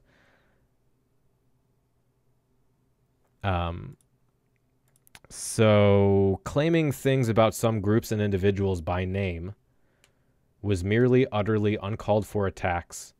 It was bad form at best and cruel at worst. I actually, during the editing process and while we were recording, I did cut out a bunch of names. I'd have to listen to the show again. But in general, I think we only named organizations and people who we weren't saying super negative stuff about. A lot of Raksha's comments about people who had hurt him, he very specifically, and I think I left it in the episode, said that he didn't want to name them because he didn't think it was appropriate. And I had told him, I don't care. You can name these people.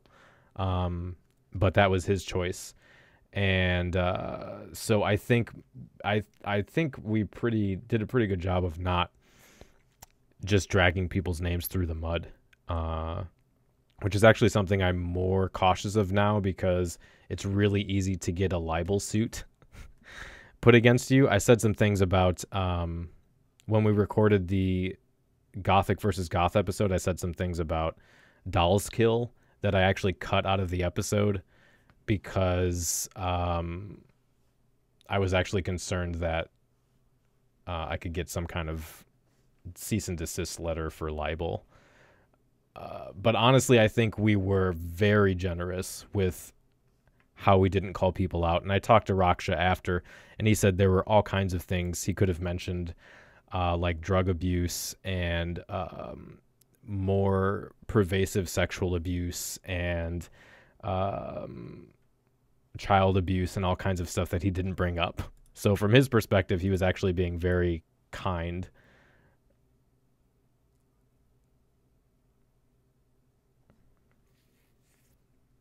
But yeah, I do think in general, and I didn't edit heavily to redact names, but the people that we did talk about specifically, were people I don't think we were attacking their character.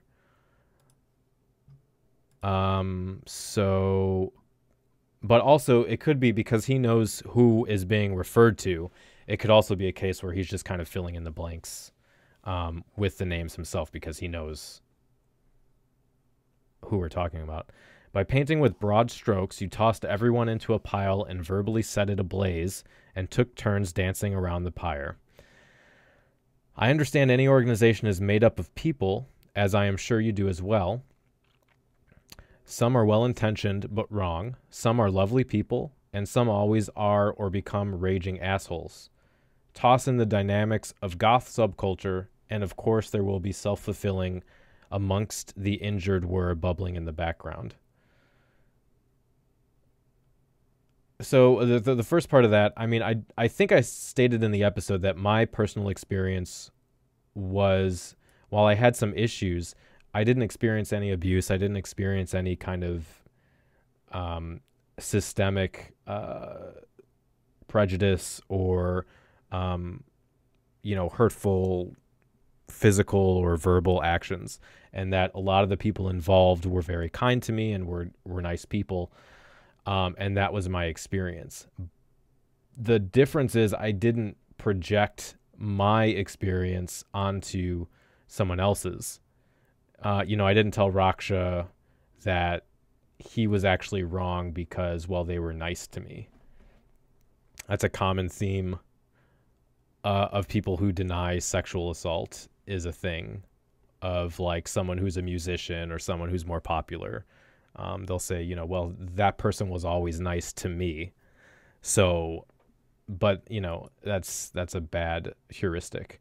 And then basically he's claiming that we were, just wanted to be victims. We were the self-fulfilling amongst the injured were, which is just a flowery way of saying we wanted to whine about being wronged.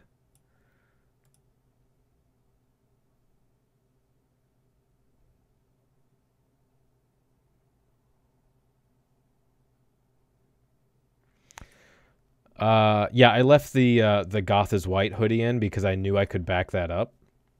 I made some other comments while we were actually speaking that I didn't, off the top of my head, have specific links to. So if I wasn't, because that's what I've heard. I listen to a lot of shows about, legality in podcasting and that kind of thing. I didn't want to say something negative about a company that I didn't 100% know I could back up. just to protect my own ass. So I took some of that stuff out. I have been in this scene while Bauhaus was still a band, DJing, promoting, recording, and performing in Hollywood, and somehow you seem to be under the illusion that the mainstream was any different. Not sure what he means by that. How the mainstream was different. I mean, in my mind, there was a very clear difference between the Christian goth community I was involved in and mainstream goth culture, but I mean, we explained that in the episode. To hear disgruntled people who view their evolution of faith as if it was a silly little phase is not only dishonest, but misrepresents their complicity in some of the very problems they complain about, as if they were honest brokers merely observing events unfold. So, there's two things there. I mean, for me and everyone on the podcast, I mean, so we had a brief part at the end where I asked how their involvement with Christian goth culture had impacted their view of Christianity and their faith. And there were varying responses. But none of them, I know personally, and I don't think it was portrayed on the podcast, would say that their Christian faith was a silly phase. Just because you have grown as a person or moved away from something and now think that a specific ideology or theology or philosophy is wrong, I don't think that implies they're dismissing that phase of their life. I'm sure some people do, but I know they don't. And I know I certainly don't. That was instrumental in my development into who I am today. And then basically that he says we portray ourselves as innocent, essentially honest brokers observing events unfold. Sure. I mean, there's no getting around that when anyone recalls a memory, especially something that's 10 years old. You're always going to idealize yourself to some degree, even if you are more objective and honest about it. But I don't really think that applies in this case, because we were, especially in the abuse cases, again, it just sounds like victim blaming to me.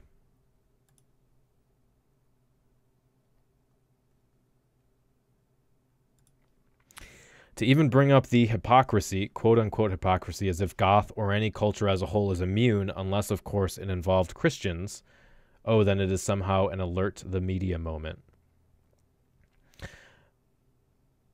Yeah, and that's a fallacious argument. I can't think of the specific fallacy, but he's basically saying you shouldn't be allowed to call Christian goth culture hypocritical because every culture is hypocritical to some degree, which is superfluous and ridiculous. Of course that's the case, and I think that goes without saying. That's implicit in the conversation. But we're not talking about every culture or any other specific culture. You know, we're talking about the actions of specific individuals and organizations, and that's completely relevant in that way. You allowed a person who admits they were, for the sake of brevity, I'll say okay. I'm going to try not to get pissed off here. You allowed a person who admits they were, for the sake of brevity, I'll say, was bat fucking crazy. You can't tell the story of how wrong you were treated and leave out the part of the story you made written and verbal death threats to people. But supposedly by his narrative, this was done while somehow it was all because they were gay is bullshit. I have had gay people on stage with me in Dead Artist Syndrome, at many Christian events and churches, and no one ever called the cops on us. Okay, so there is a lot happening in that sentence, referencing specific events. So first of all, that first sentence, it just pisses me off.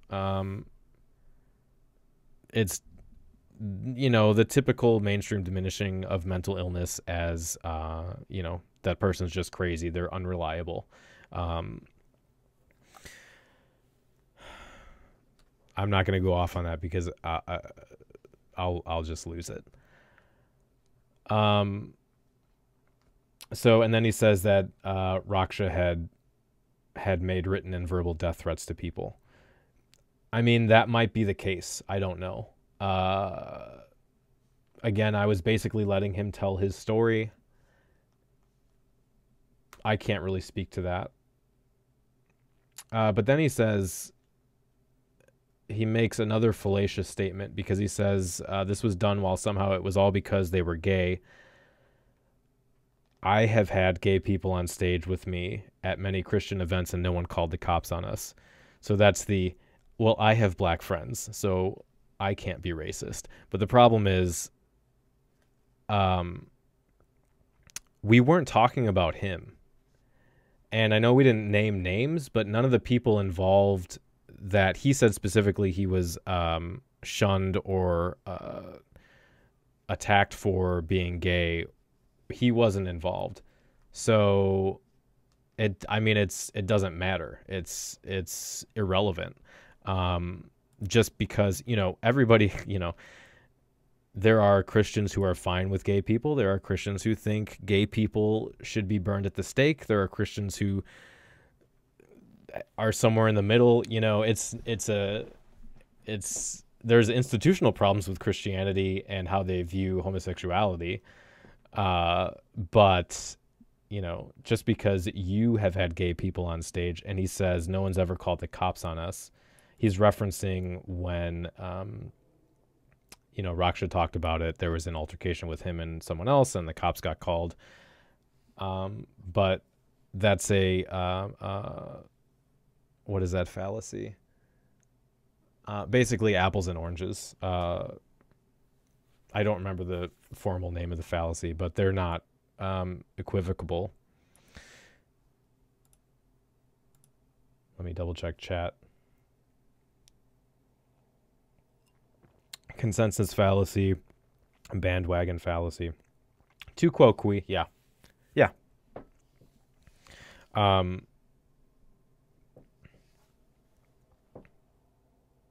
Yeah. Basically turning the argument back around. Tu quo qui is when you're confronted with a argument or something that, an argument, and then you say, instead of addressing the main issue, you turn it around on the other person and say, actually, you have this other problem, or you have this problem. And it's a way of kind of redirecting attention, because and this happens a lot in like political debates.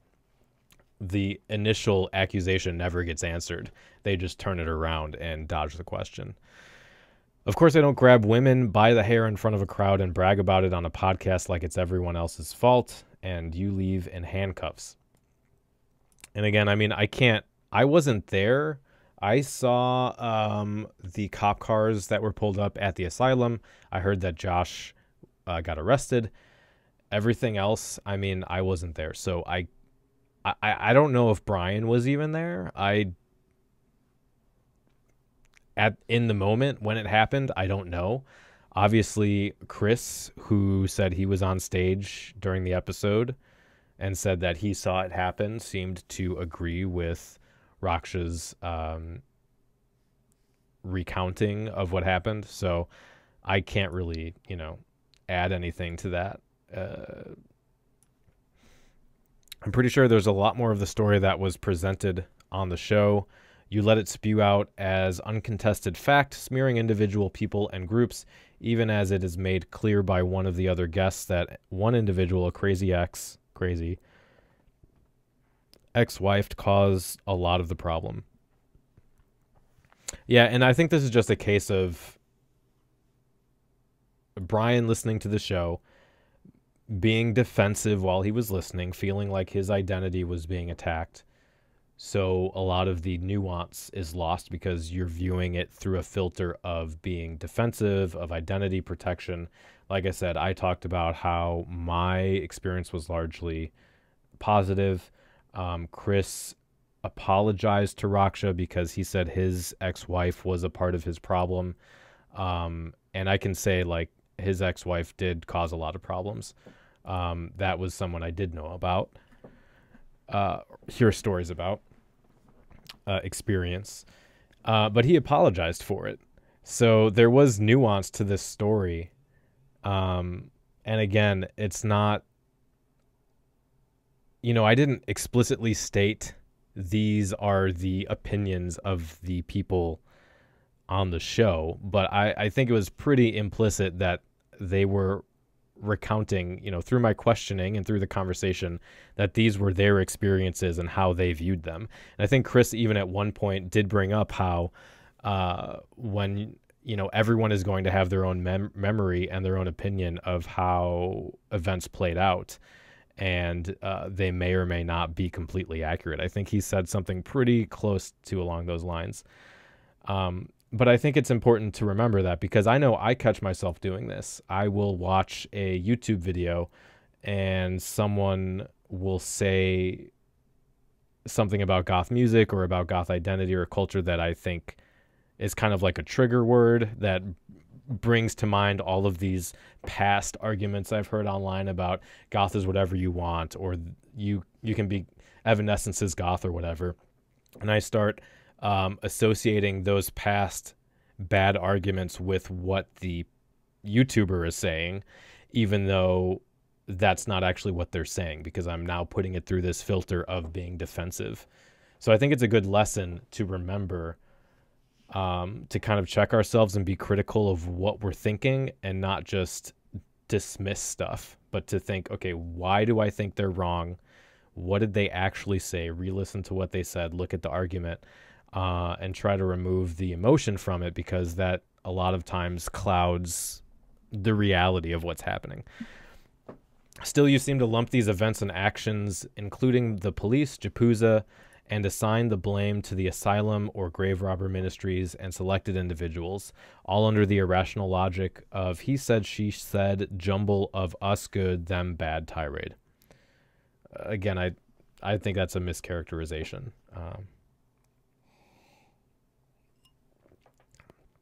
Look, nothing is perfect, and any group dynamic will have an ebb and flow. Some good, some bad. It's human nature, but not one exclusive to faith-based organizations, as it seemed to be presented in the podcast.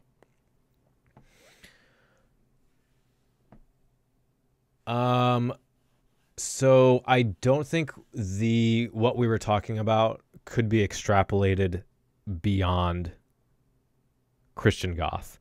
I said at least twice that this was limited to these specific groups that we named. And that, Chris even talked about how being X religion and goth are not mutually exclusive. I talked about how Christian goths were not one and the same with this group of people, very specific, like subset of culture. And that, I even had a number of Christians write to say that they were upset with what they had heard, they had not been involved, and that they weren't offended at all because they could understand that we weren't criticizing Christianity as a whole, or goths who are also Christians, but this specific group of people.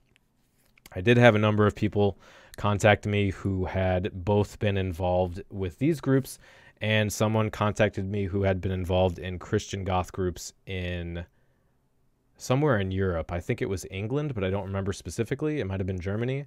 And they actually had very similar experiences. A lot of people that contacted me thanked me for doing the show because they had either gotten similar vibes if they weren't really involved, or had similar stories if they were involved. And that all kind of reinforced the legitimacy of what was being said. But her emails.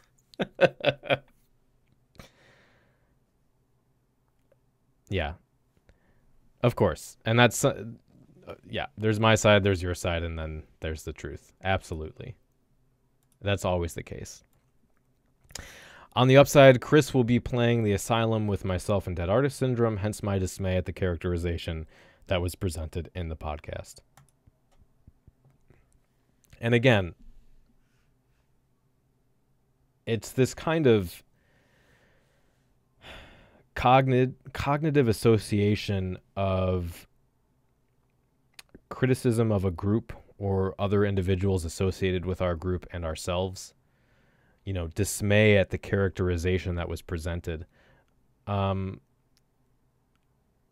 think the thing to be dismayed about should be that the person talking had that experience.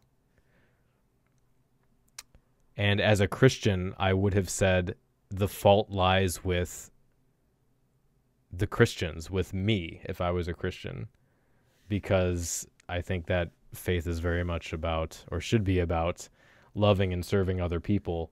And if someone had that kind of experience, we need to reflect on where we've gone wrong rather than blame them for misinterpreting events. So that was pretty disappointing. He signs off grace and peace. Fuck off, dude. You called me a kindergoth even though you don't even understand what a kindergoth is. You said basically said we were idiots. Brian Healy, Dead Artist Syndrome, one of the founders of the Asylum before it was called that, way before All Your Time. And that's the that's another, what is that? Appeal to authority. I am older than you. I am, you know, I was listening to Bauhaus when you were in diapers. What? Valid arguments? Logic? No, I don't need that. I'm just better than you are. That's appeal to authority.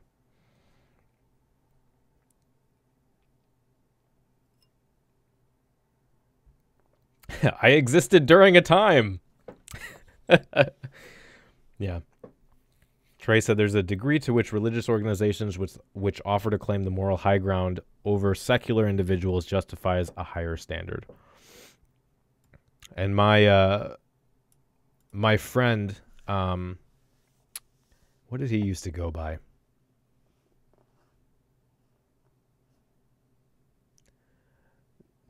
I think it was Dr. Raven or Doc Raven. He's a Christian. He calls himself a greaser goth. But he's been involved in the scene as long as Brian has. He was in and out of that group of people. And he's very much of the Christian ideology of love others, you know, gay affirming, as it sounds, that's like a super, within Christian culture, being a gay affirming church is both damning to other Christians and also simultaneously progressive. But as a non-Christian now who understands biology and evolution and human sexuality, taking the stance of being gay affirming, even though it's meant to be positive, just sounds kind of shitty, because it creates this us and them. Like there's normal and then there's gay, and gay is fine. And I hate that. But anyway, he's shakes cane at youngsters. I'm old, I win. So yeah, that was that. I had another email and I can't find it. I've been looking back. I had another email in regards to this that was interesting. I may have archived it or something.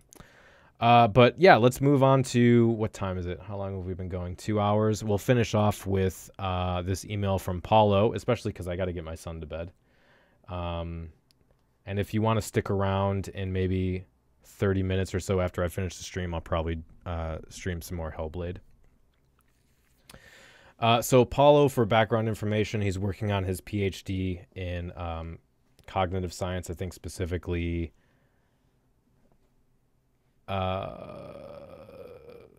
it's cognitive science. There's a lot. There's neurobiology, there's philosophy and ontology in there. He just put a paper out about an activism, which was fucking fantastic. So he's very much involved. He works in a psych ward, so he does art therapy stuff, and he he does some administrative stuff, and I think he works a lot with the new admissions. So he's definitely someone I respect, and he had a very different opinion of Hellblade than I did. And I only skimmed this. I'm going to reply to this with an actual thought-out response, but it was interesting enough that I thought I would talk through it, because I want to give, a different perspective, and certainly an educated one. So he said, having watched most of it, not all, your live stream, I'm left with very mixed feelings about the game. I say mixed, but really I mean mostly negative feeling, if I'm honest. I think visually and as a gaming spectacle, it seems pretty amazing. I also thought you had some pretty interesting and thoughtful things to say on the topic, which indeed made me want to watch further. However, its connection to mental health and psychosis in particular left me cold and rather perplexed. I might be missing something here, but I really don't get the purpose of this game other than as a means of entertainment. I'll just inject at least the stated purpose of the game is to present a strong, I don't like saying strong, but presenting a character who deals with psychosis that is also a person, and that can be relatable and is not two-dimensional and is not defined by their mental illness. Whether the game fails or succeeds at that is up for interpretation. But what they wanted to do was present to a broader audience who may not have experience with mental illness or may have a lot of stigmas, a character who confronts that head on and isn't just a caricature. Insofar as it provides nothing but entertainment. I find it rather exploitative and gratuitous, if I'm honest. I can appreciate the fact that the team behind it probably were not motivated by this at all, and indeed took measures to ensure it portrayed something real and meaningful. But in my opinion, it simply fails on this front. In my opinion, it grossly mischaracterizes psychosis by making it ahistorical and decontextualizing it. And it unhelpfully tightly connects it to gratuitous aggression and bloody savage violence, something which I think is very unhelpful in the context of mental health.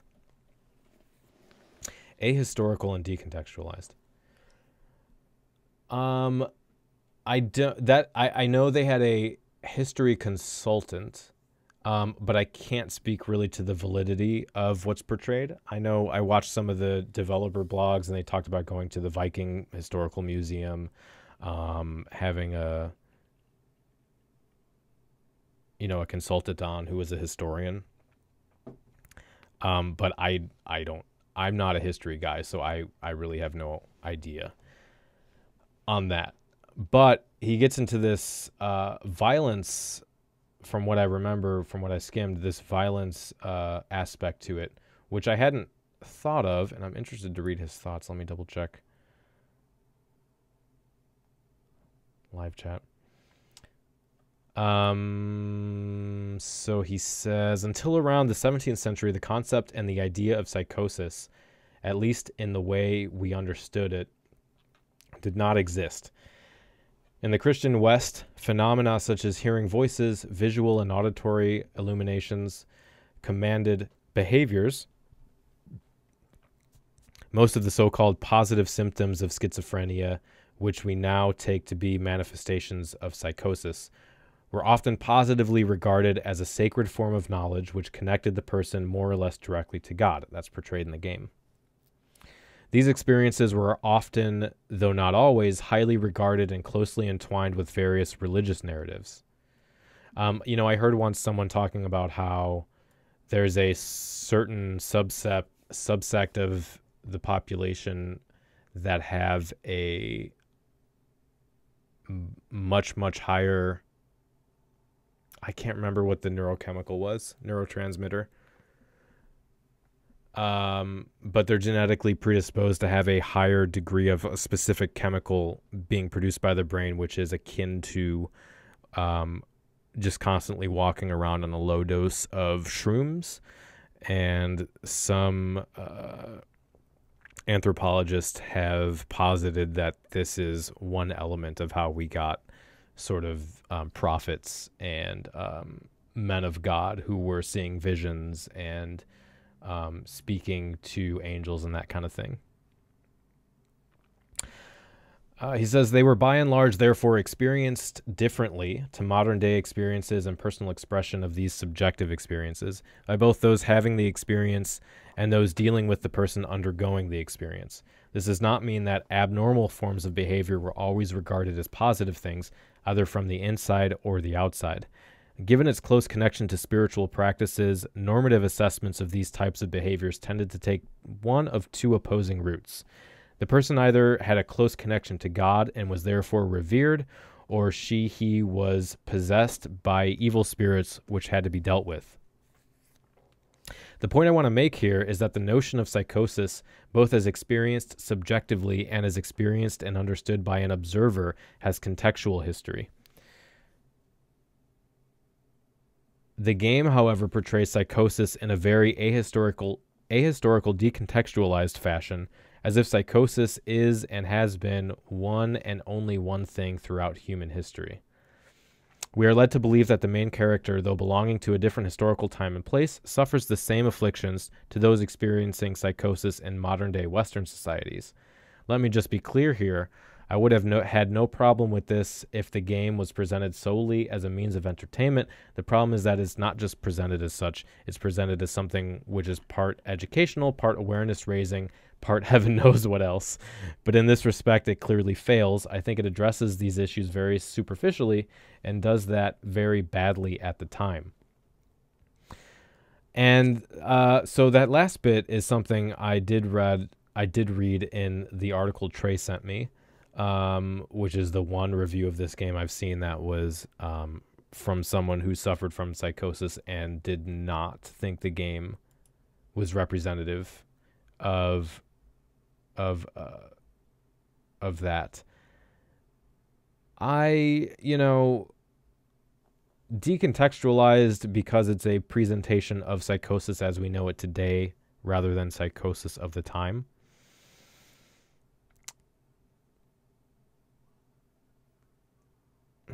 I don't know if I jive with that. I think in the game there is an element of,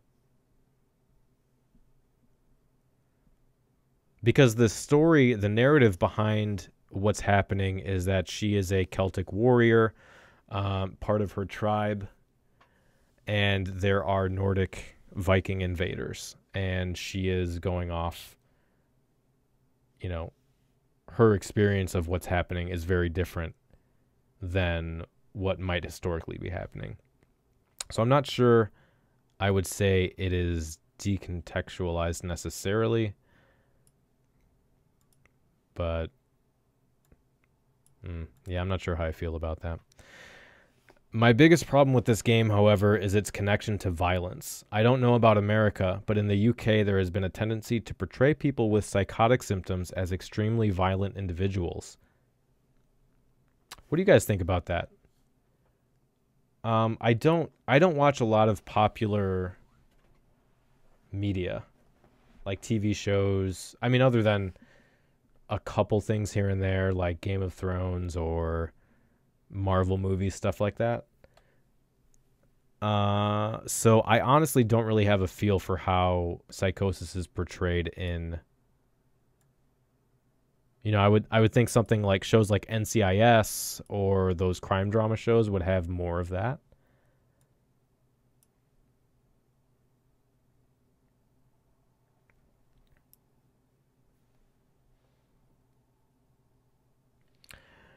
Part of the problem with these critiques is they're running into a whole perfect is the enemy of good. If there shouldn't be any media addressing these topics unless it can do it so perfectly, then the discussion will never actually happen.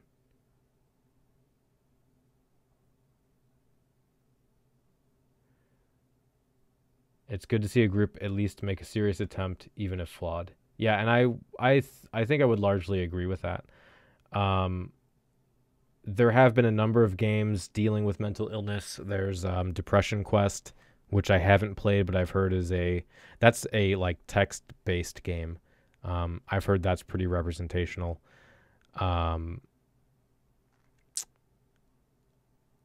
But historically, games have not dealt with mental illness well. I talk about this on the upcoming Gothic Gaming episode with Alice the Madness Returns. Even though they try to deal with trauma in a meaningful way, it does end up falling flat and being a bit two-dimensional. The person tends to be committing a crime because of their illness. Yeah. The devil made me do it type of stuff, though I haven't really watched those types of things in a long time. There is this kind of determinist element to it. You know, I have heard characterizations of people who are sociopaths as dangerous, violent people, which is a complete misunderstanding of sociopathy. So I wouldn't be surprised. I'm just honestly not familiar with how popular media is portraying mental illness. A lot of hard work has been done and continues to be done to educate people in this regard and make them understand that psychotic people are no more intrinsically violent than anybody else. And I would agree with that. I feel that this game strongly undermines this. Don't get me wrong here. I'm not saying that the game is deliberately portraying the central character as being inherently violent, although I would say that a convincing case could be made for this. Nor is my issue about violent games per se, which I by and large have no real problems with. My issue is that because it's aiming not to be just entertaining, but also partially educational, making a violent game is not particularly helpful in this respect. It problematically ties excessive bloody violence and psychosis too closely together. And it is for this reason I think it's ultimately not only exploitative and gratuitous, but generally unhelpful, insensitive, and ethically dubious. It is also in this context that I get puzzled over the purpose of the game. So the violence in this game, I didn't even really, as someone who plays a lot of video games, I want to look at this game in a different perspective. I didn't think about it that way because of fighting and violence in games is so pedestrian and just like a basic meta conceit at this point in most games. Why do I have headphones on? That I just kind of expect it from a meta perspective that, well, it's a game. There has to be some kind of game mechanic. You can't just watch through a movie. You know, I've seen a lot of complaints about the new God of War game that the beginning is the first however many hours are basically just like watching a movie, or a lot of Call of Duty games. It's like there's not much for the character to do. They're just watching events play out.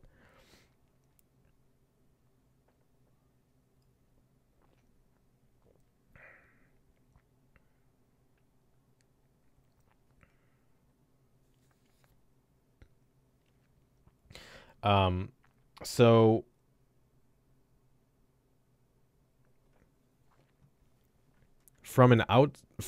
I don't know how many games Paulo plays. But I didn't think about it in that way. And to me, it was contextualized within the setting. I think I've gotten pretty used to playing video games and having some level of suspending disbelief because you have to have some type of gameplay, that the medium itself, and there are games, you know, that subvert the you have to fight something. And those are interesting in their own way, but I don't know. I kind of generally go into games with the game has to have some kind of mechanic for me to be able to do something. But also, as an American, I am pretty,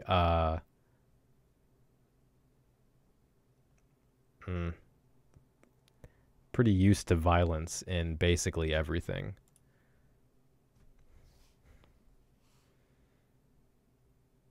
Yeah, a lot of games out there where the conflict is not based in or resolvable via violence. Not games I play.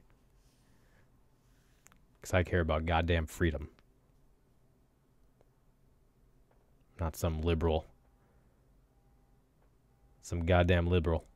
Saw the fighting as a representation of the mental struggle. And that's how I saw it. But again, it's kind of up to interpretation, right? I kind of like the Frankfurt School of Sociology and Philosophy that when we consume media, whether it's literature or music or video games, there's no...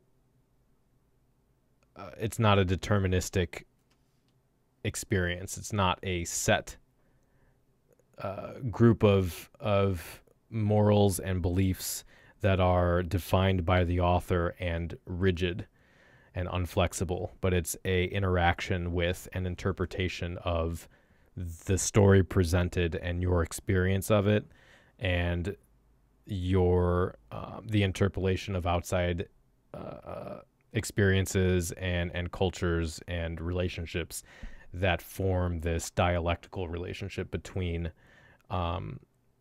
the person consuming the media and the author who wrote it.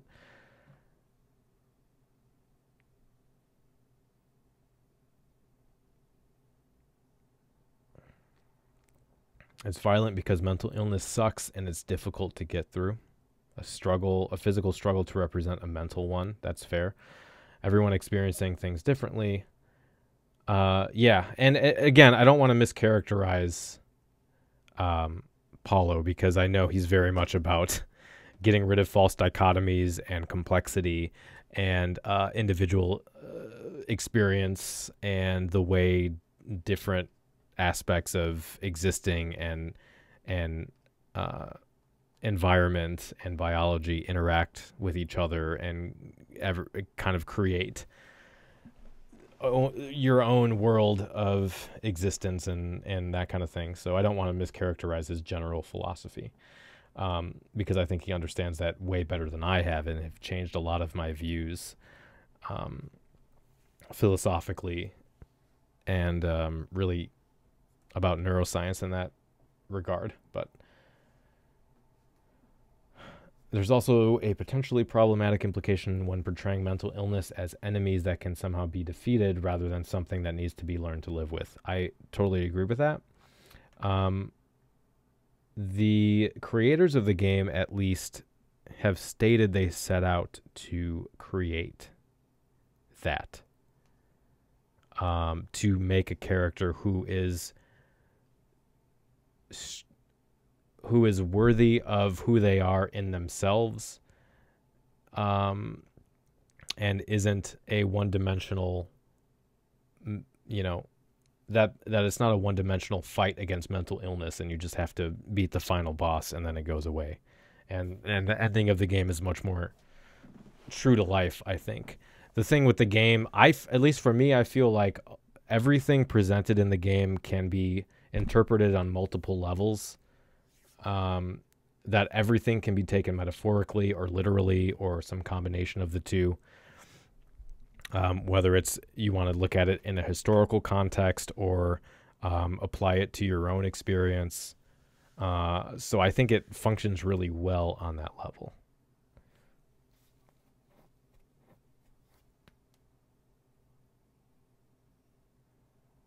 And again, it's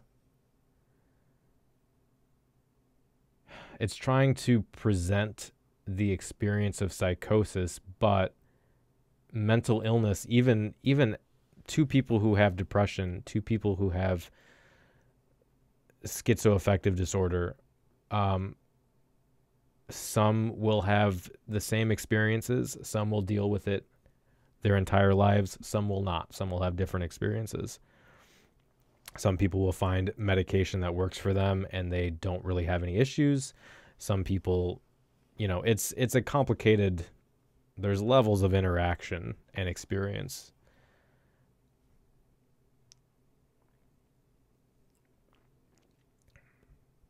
Well, Fifth Stream, one of the article that Trae shared with me, that was a critique of the game, said that they felt the game developers had set out to make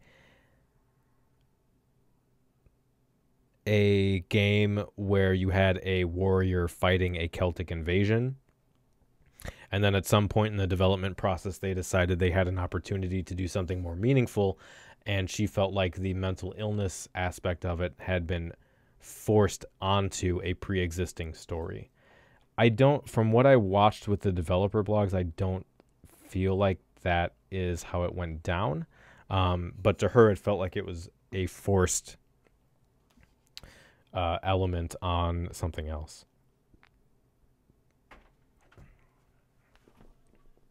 You ready to go to bed? Oh, yeah, you're real tired. What time is it? Oh, it's so late. All right, bud. I'm going to come in your room right now, okay? Well, I'm going to put him to bed. So, but thanks, guys, for hanging out. This was a lot of fun. I'll do another live stream next month. We'll have some different things to talk about. Depending on how long it takes him to fall asleep, I may be doing the part 3 of Hellblade for, I think I could do it, a couple hours. So if you want to stick around for that, or you check it out tomorrow. Do you want to say goodnight to everybody? No? Okay. He's real tired. This is way past his bedtime. So, yeah, thanks for hanging out, guys. It was a lot of fun, as always. Thank you for supporting us on Patreon. I can't tell you how much it means. And, yeah, I love you guys. I will hopefully see you in about 30 minutes. All right. Good night. Say good night. Do you want to say... Oh, poor baby. All right. Good night, guys.